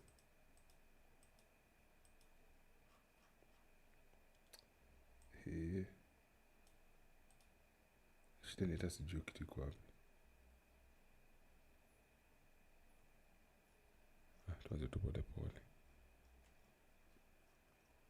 Takutafuta hiyo kitu. Takuielewa. That's the purpose of this live stream. Value added tax is a watu wa business mtanielezea. I hate the fact that I do not understand business terms. Siku tena ni udhingi mbaya sana. Na yet niliperform vizuri sana nikiwa high school business. Exercise duty. Niliperform poa sana. But I think C-. Nata sikuwa na serious sama masomo. Nilikuwa navuta bangi hizo siku. This is why I hate ndom. Unajua ndom ilifanya nikapata D+ shule. Na mimi ati ni mjinga. Ni bangi ilikuwa imejaa kwa kichwa, hata huwezi fikiria, huwezi fanya kitu. Bangi ni cause relationship yangu na budangu. Even though relationship ilikuwa ishaangukanga before.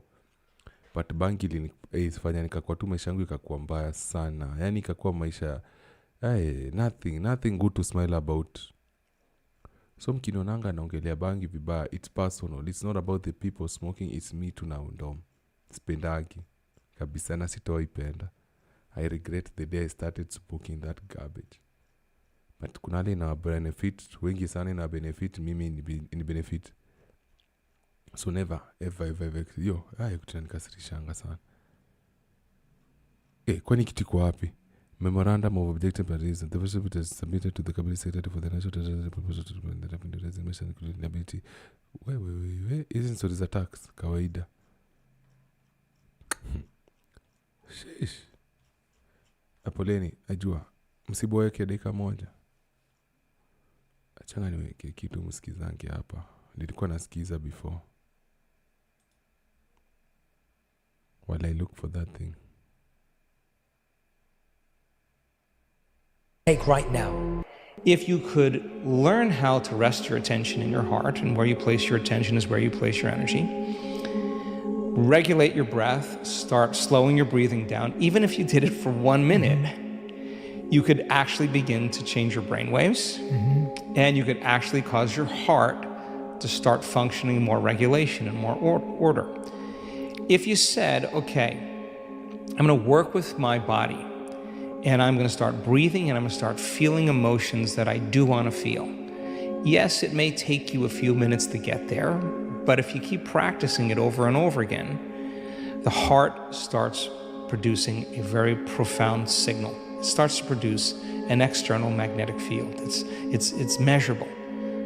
So now you have a coherent brain, which means you can get very intentional. And you have a coherent heart, which means you can feel the emotions of your future before it happens.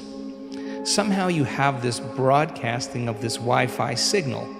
And the brain tends to be electrical in nature, so it sends out an electrical charge into the field. The heart is the magnetic charge. It's what draws things to us.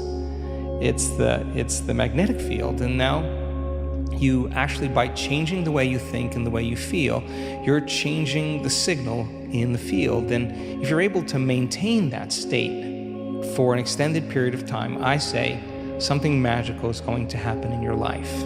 The idea that self-love is holding yourself to a higher standard than anyone else does, you believing in you more than anybody else does, is such a first principles way of looking at self-love. Okay, so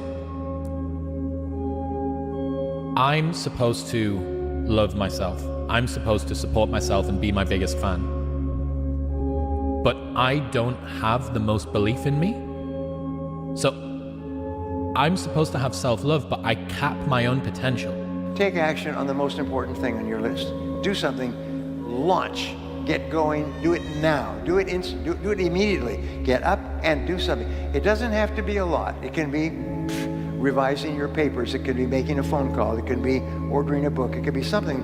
But do something, which is sort of like the kickoff in a football game. Just kick the ball off as far as you can. I dare you to go home and write down everything you want on paper. Read it every morning and every night. I dare you. In 1 year, I want you to pull that paper off and put a check mark by everything you've accumulated on that list. You'll be stunned. You will be absolutely stunned. It don't matter if you don't believe in it. It don't matter if you've ever heard of it. It don't matter if you think it's hard. Question is, hii finance bill haijapitishwa, hii yenye Ruto amesign, bado iko kwa finance bill ama ni kitu ishapita?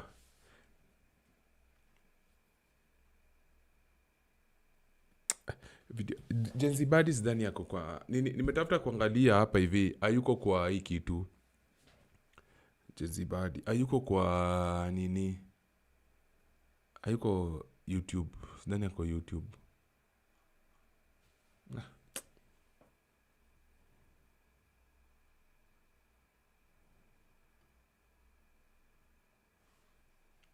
Hiyo video amefanya iko IG, Instagram.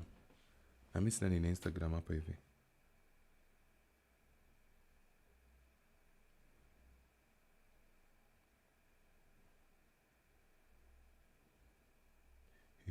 Haha.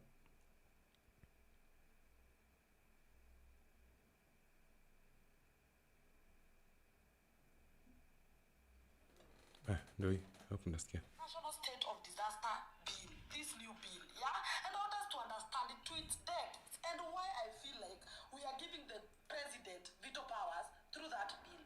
Before, kulikuwa na state of emergency. And the constitution allows the president to declare that state of emergency, but the parliament must approve it. That declaration was time limited. Hangeka hivi aseme state of emergency takaa 7 years hapana. So guys, I want us to discuss this national state of disaster bill, this new bill, yeah? And I want us to understand it to its depth and why I feel like we are giving the president veto powers through that bill. Before, kulikuwa na state of emergency. And the constitution allows the president to declare that state of emergency, but the parliament must approve it.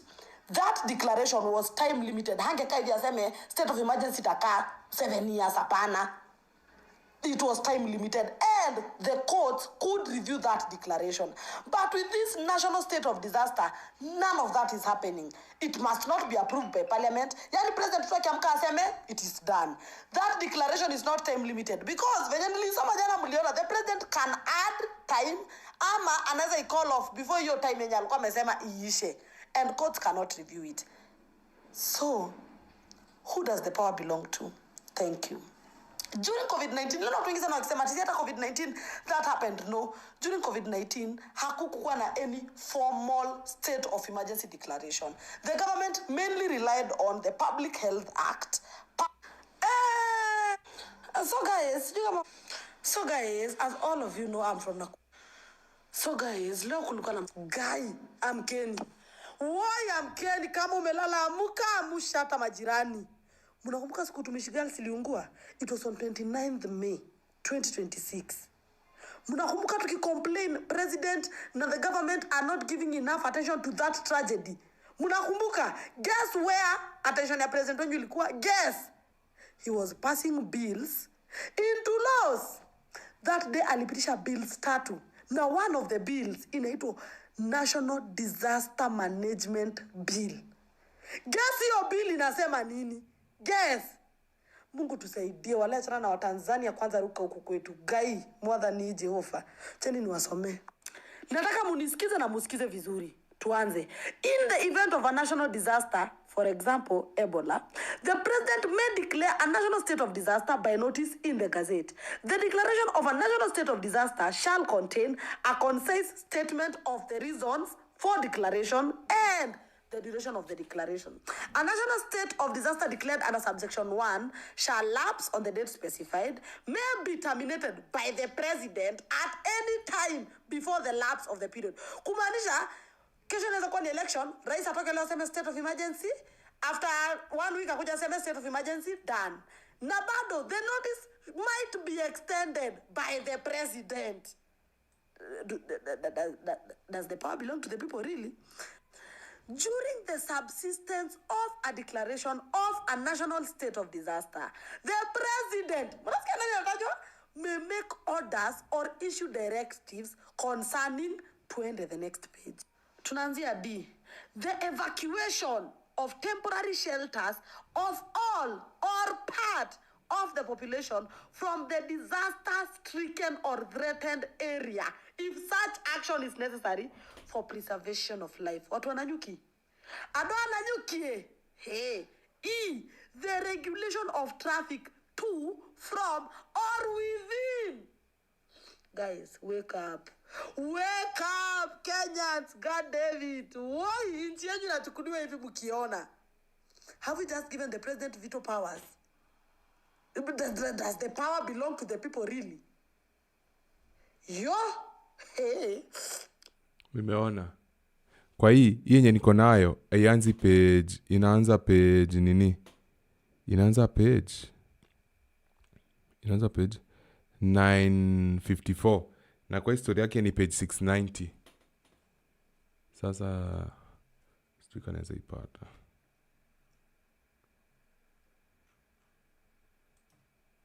Cheni jaribu nione kama italeta 690. Ikitakuja.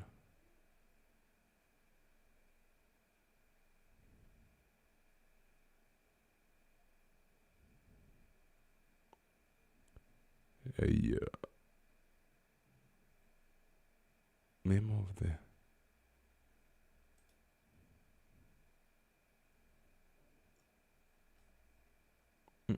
shit. Okay.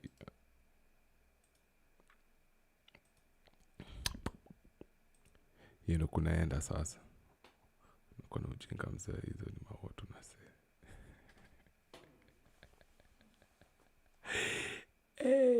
Check this out. So guys,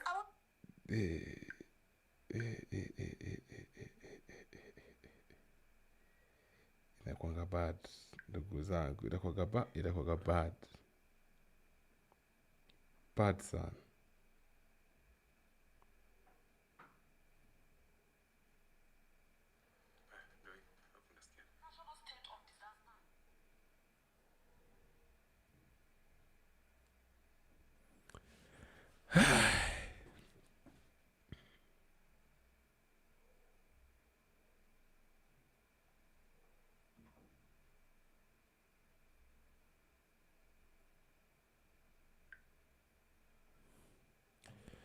Haya, umesikia hata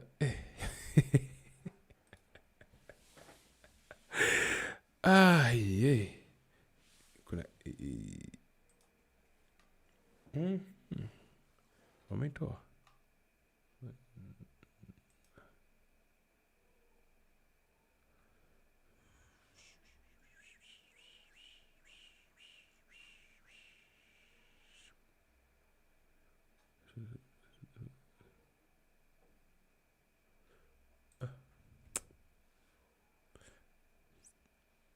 anyway, tumesikia kitu. Sijaelewa kitu amesema cause the whole time nilikuwa nafikiria je, natafuta kitu yenye naweza soma. Nikisoma at least naweza elewa kitu anasema. But I hope you understand Kenya amesema. Mimi sijaelewa. Naweza rudia video.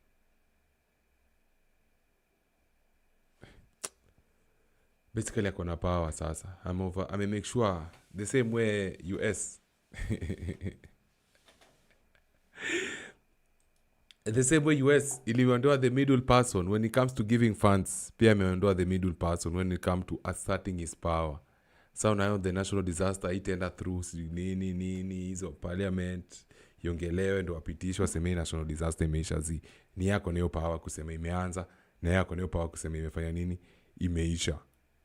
So ndo ataamua until apiana kiti ya uongozi. Kama tapeana yeye anaweza amua venye itaran na for how long. So tunaweza ngoja pengine corona itakuja kwa national disaster. Corona, Ebola inaweza kuja kwa national disaster, wataifunga but nimeelezea kila kitu nafaa kuelezea. Nimeelezea from the beginning venye tulijipata ni sisi tuna host Ebola patients na ilikujaje tukachukuliwa, na nimeelezea kila kitu nafaa kuelezea. Kuna kitu sijawaambia. Nimefanya kazi yangu. Sasa at least mnaelewa. Sasa mkienda huko nje at least mnajua, mtakiuliza na buda ilikujaje tena wagonjwa wa Ebola wanakuja, mko poa, mko stress man, relax. Utashikwa na pressure bure. Kumbuka shaifa ndio hiyo tosi. Unaniambia ndashikwa na pressure alafu the next statement ni shaifanya. Kuna tofauti. Anyway, nasikiza hii video tukimaliza hii show. Stress can, especially these tough times za Kenya. Tukamjue. We have to be above the rest. And the only way tutakuwa above the rest ni mentality yetu ikiwa better than the rest.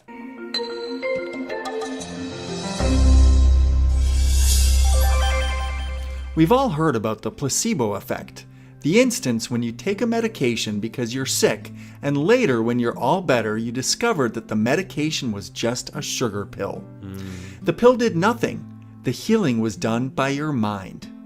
It is estimated that half the efficacy of pharmaceutical drugs can be attributed to the placebo. However, the placebo effect can work in both ways.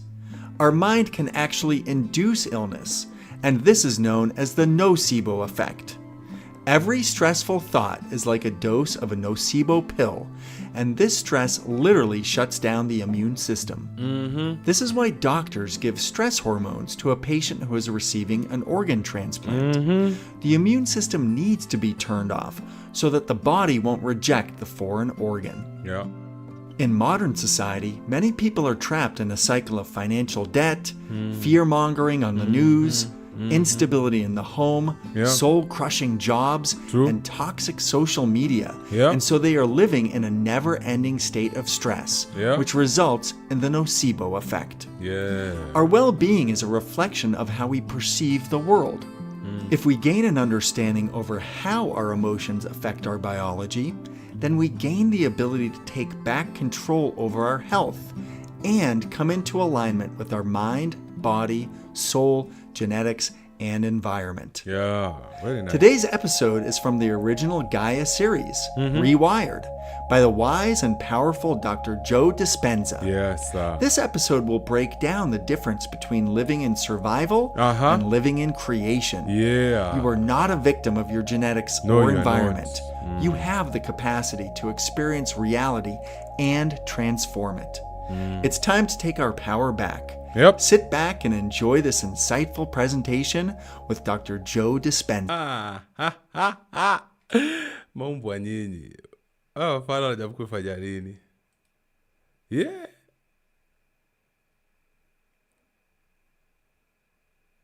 Ukiona msolo stress itafanyaje? Wajaribu kufanya nini?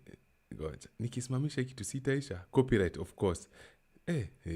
Na vile lesson ilikuwa tamu. Anyway. Do I stop this? Last time nilifanya aje? Kuna kitu nilifanya last time. We are back, boy. We back, boys. We back, right? Tumerudi. Mnaniona, mnanisikia, mnaninauo, mnanikembesha. Hello? Can you see me?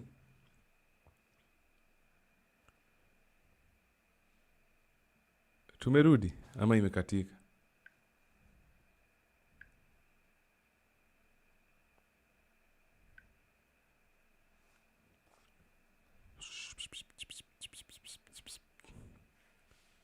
Mnanisikia ama nimepotea kabisa? Nesha alikuwa amesema itaenda copyright. Nimerudi ama bado sijarudi?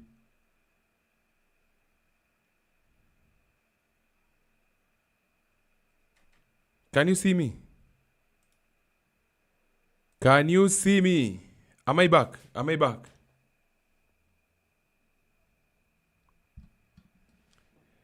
Nimerudi.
Yo, can you guys hear me? Let me just finish the stream hapa. I am sorry, sikujua itakuwa na copyright. Mete zitu za copyright nazionaga tu. Tumerudi. Yes, welcome back. Very nice. Walidhani watatumaliza. Hawezi tumaliza. Sini movement. Cannot be stopped. Anyway. Nikuwa tu kuonesha penye at least tunaweza manage stress in these stressful times, in these stressful days. Mahali hakuna kitu yote inakaa ku work out. I was just trying to give you guys hope, but you know they don't care about your hope. I am the only one, but you have to start vetting your... Yeah, true. Yeah, it's true. Yeah, it's true. I'll do better next time. I didn't know how to vet the videos, but I'll do better next time. So, now, to be honest, that's the video I just wanted to show you guys. Kwa sababu unexplained vitu poa. To live in survival, to live in abundance, nini. But, najua ile ready fulani kiamua. Lazima wakule. Anyway. Just wanted to be supportive. No, I don't know. Naisha. Kai alipigwa kofi. Mwezi wana kitu naona. Pole inache niache kwa mchoyo ndio kinye naona inanishtua. Hey.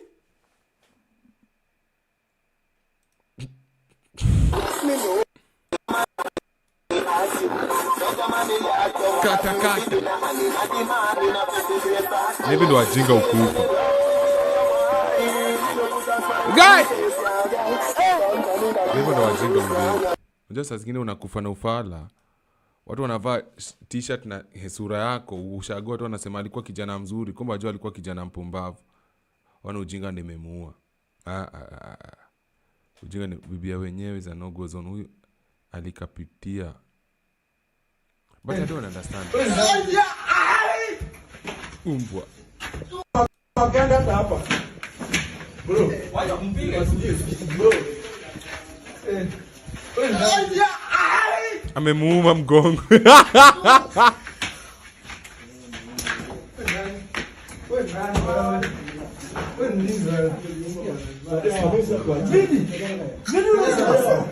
But niulize, naume wote wanaenda kupiga boy juu bibi yake ameamua kukulea mse. Si ni bibi ameamua kukulea mse willingly.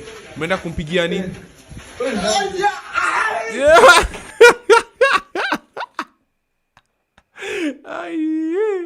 Nataka hiyo clip. Hiyo itakuwa clip hiyo.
Ukuliwe bibi na bado ukuliwe mgongo.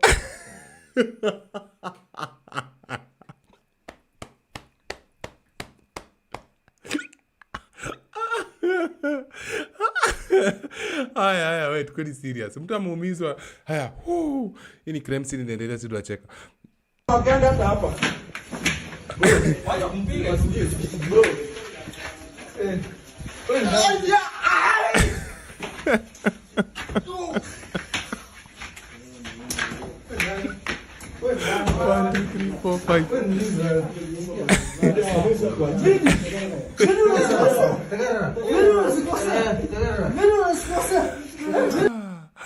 Lord, hey. When hoes get horny, nigga gets beat in the back. Backstabber. One of the original backstabber say. Wanaume watano wanapiga mwanaume mmoja juu amekula bibi alikuwa anataka kukulwa. Why would you beat up someone mwenye bibi yake anakuwa anataka kupigwa? I got a comment on this one. Bibi. Ngoja. Bibi amekubali kukulwa akijua ako na bwana, lakini muna piga mkulaji. Nyinyi mafala. Nyinyi ni mafala. Pende hiyo clip. Kangetha. Akwami.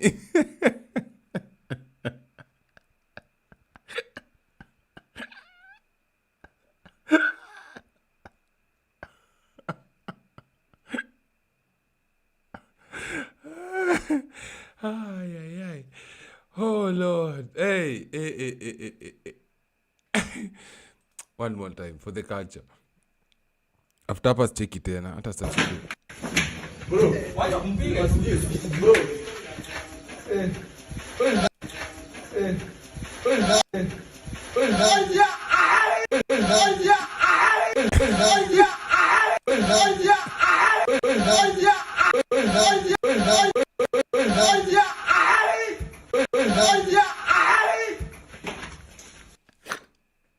Big bad grow up. Wani mtu mzima.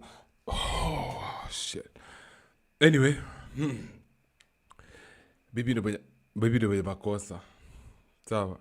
Bibi ndo benye makosa. Lakini mbona wanapiga mwanaume? Mafala sana. Man dodges arrow in shootout between tribes. New Guinea. Ona, vitu Afrika tunafanya. Kazi tunakonga tu kupigana left, right and center. Shakira dancers. So kuna hii trend ilikuwa imekuja mpya. Yaani akizi basi inaitataka viewer.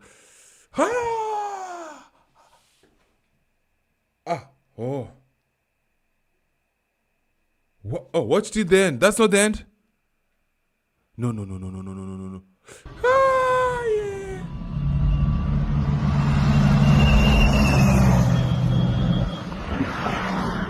It happened. Mama. Mbona shtuka hivi? Basi wadanganyi. Hizi gari zinaendaga hivi in full speed na kuaga na panic. Mi panic kabisa. Yeah.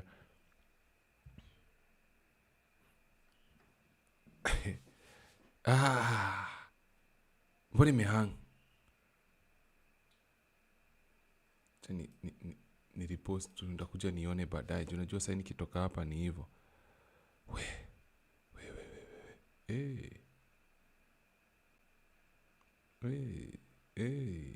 Yellow damsel. Yellow damsel. My friend, look at this statue, very beautiful. Lakini, one time. Ajale TikTok. Nzuri, wote niwaonyeshe. Look at this statue, very beautiful. My friend, one time. One time. My friend, look at this. Unaweza bomoa hadi ya dedi. Unaweza bomoa hadi ni ule fala fulani, si ndio? Alienda gapi 7k per hour. It's good money. Kumaanisha wewe ni kijana tu malaya. Ndio ule alikuwa anafunza watoto madem kuwa na I am looking for male strippers. Kama unaweza fanya kazi kama anashawo, kumaanisha wewe ni kijana tu malaya. Payment ni 7,000 per hour. Unaenda kusatisfy wa mama. Okay? Does not matter how she looks. As long as umelipwa, you need to do your job. Na kama unaweza simamisha for a very long time, tutakuprovidea chakula, mali utalala, gym every day, na tukupe yenye inaweza fanya unini for a very long time. Okay? Na kama unatumia any drug, kumaanisha pombe, ndovu, ngwai, cookies ama nini, tutaprovide. Okay? Kama unajua unaweza fanya kazi kama shao na wewe ni mwanaume, namba yangu iko hapo kwa bio. Una text ati sasa, I'm so and so, this is my pictures, this is my ID. Sitaki wanaume wanono. Nataka wanaume wakonde ama medium na uko na tukufua. Unakafiti. Usikae venye unataka. Umesikia payment ni pesa ngapi? 7,000 per hour. Okay? Na hiyo hour ukishammalizia mumama, unampiga massage na unakaosha. Fuck you. Mbwa malaya mjinga mpumbavu. Kufe na ukimwi na kwenda uko mbali mjinga Chukianga yangu yote. Chukia hata mniambia usimpendangi. Mbwa sikita nishakati. Mbona ndani nimechezea video. Afu kuna mjinga atakuwa pale hivyo aanze kucomment kwa section. So do I sign up wapi? Where do we sign up from? Anyway, boys, girls. What do I do next, my brothers, my sisters?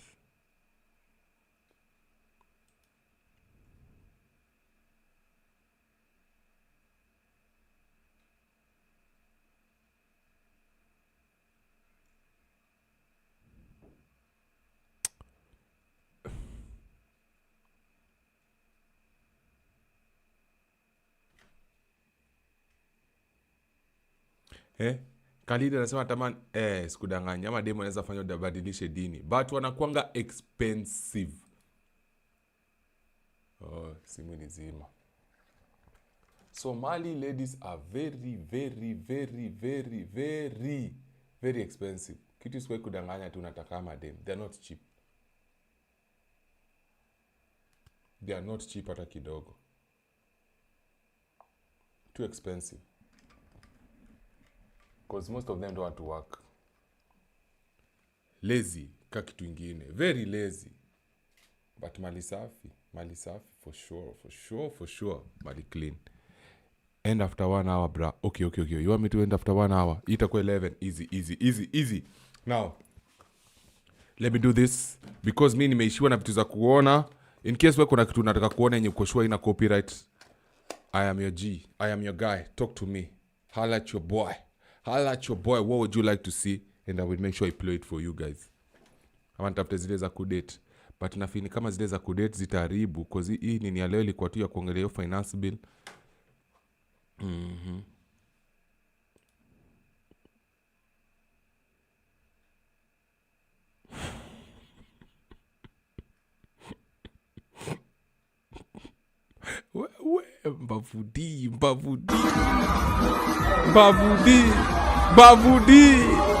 Mbavudi. Piga kwela chuma. Hey.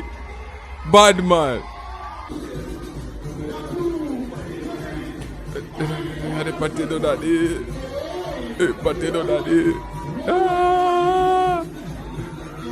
Look like this. Hey. Take a love like this. Love like this.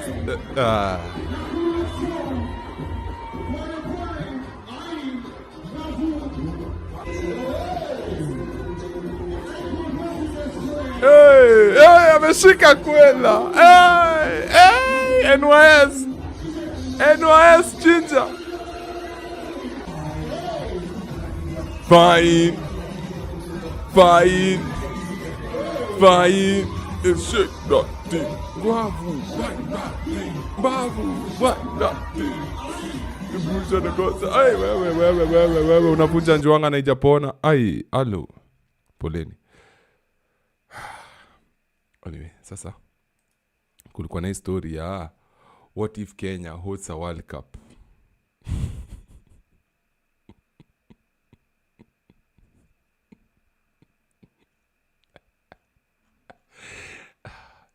Shit, ikitusi view quotes ile ilikuwa na goja. Ndio hizo sasa.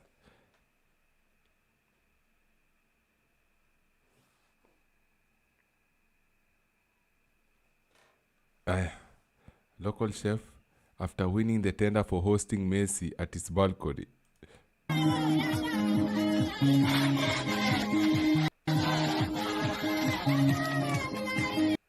Wewe, Kenya tunao tumechangamka.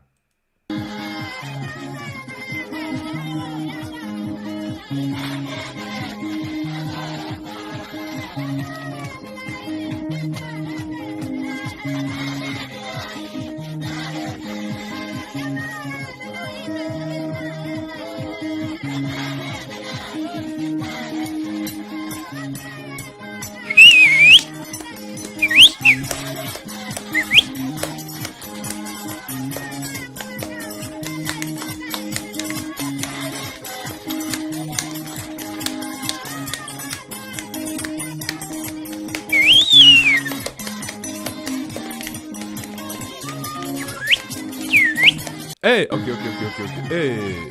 Hey. Woo, hey. Sawa. Hiyo sasa kabisa. Nipelekeni hapo all day. Nina sweat.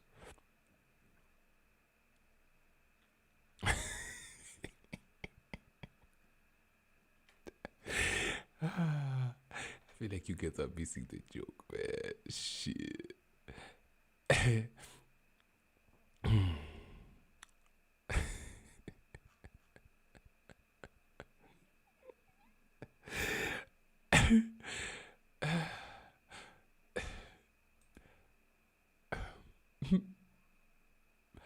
Bila sina kitu. Honestly, I do not have anything to talk. Bila shamaliza. Unajua nakuanga na list ya vitu nataka kufanya. Bila shamaliza shughuli yangu ni kwenda the next shughuli.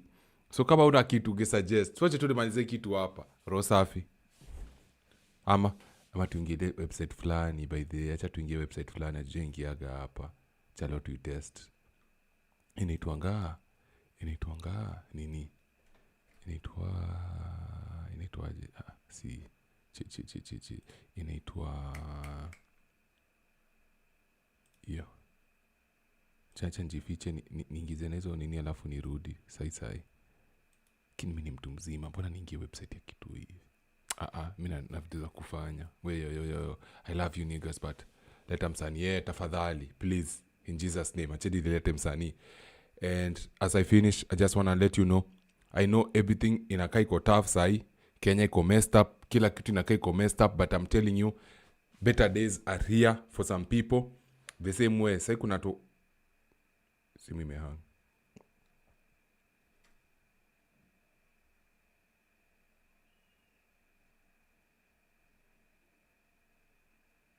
Nimerudi. Sawa, kuna watu wanahangaika yao yote na kuna watu wanafurahia yao yote. Kuna watu wanakula mazuri daily na kuna watu wanakula mahangaiko daily. Wewe ndio utaamua. The video nilikuwa nataka kuonesha ni mahangaiko na furaha zote zinaanza wapi? Hapa. Sawa. There are some people living good, living large, enjoying themselves, having fun. Yani wanaishi tu poa. Alafu kuna wale you can't catch a break. Okay? Let me just tell you that under the sun vitu ni tofauti. Kwa jungle kuna simba na kuna zebra. Zebra inakimbizwa ikulwe. Simba inakimbizana ikule. Either way, mmoja wao lazima atakula, mwingine atakulwa. Wewe utaamua utakuwa gani. Tunaweza amua tuseme gavana anataka kutukula ama tuseme ni sisi tutatafuta njia mahali tukule. Cause mimi nitaambia kweli kuna mafala wengi hapa nje.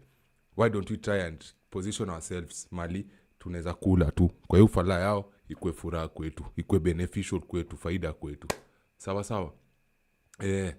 Na shukuru mtu yote ameniwekea kitu yote ameniweka Gabriel aki ushaniambia ndeka Gabriel aki hata pena aki sawa. Good. After bahati. Sawa. Yeah, that's all I wanted to say. And above all, mimi mnajua mimi nawatambua. I pray for good things for you. Najua na hang. Don't worry. Wewe sikiza audio. Videos wape stress. Sawa. I appreciate you guys so much. Nawapenda sana na kitu na roho yangu yote na kila kitu yangu. The criminalization of activism and free speech, the fake news trap, clause 41, if citizens use platform like X to document state failures during an active crisis. Ilikuwa historical related waje. Yo, tutajua baadaye siku nyingine. Sawa, hiyo ni comment msema andika comment section. For now, let me leave you guys and make sure you like the videos. Make sure you like the video. Tupata nini kesho? I really na roho yangu yote nawaombea success, nawaombea abundance, and I want you to see the abundance, feel the abundance, walk in abundance. Believe you are surrounded with abundance. Si lack kila saa. Hiyo mentality ya lack ndio imeni mess up. Nilikuwa tu naona lack, shida nini to the point hata hutaki kufanya vitu bigi until I came to realize I'm thinking small. Don't think small. This yani isani ni kubwa sana. And hatuwezi maliza chakula tukiamua. Na hata ikiisha kutakuwa na ingine hata before sahani ifike quarter. So please walk with that, engage in that, and for that from me it's good night, but for you weke utafanya for the rest of your night, wewe amua kenye utafanya. Maisha ni yako, lakini ujichunge. Tupatane nini kesho. Big Bad Oga out. Peace and love. Nawapenda.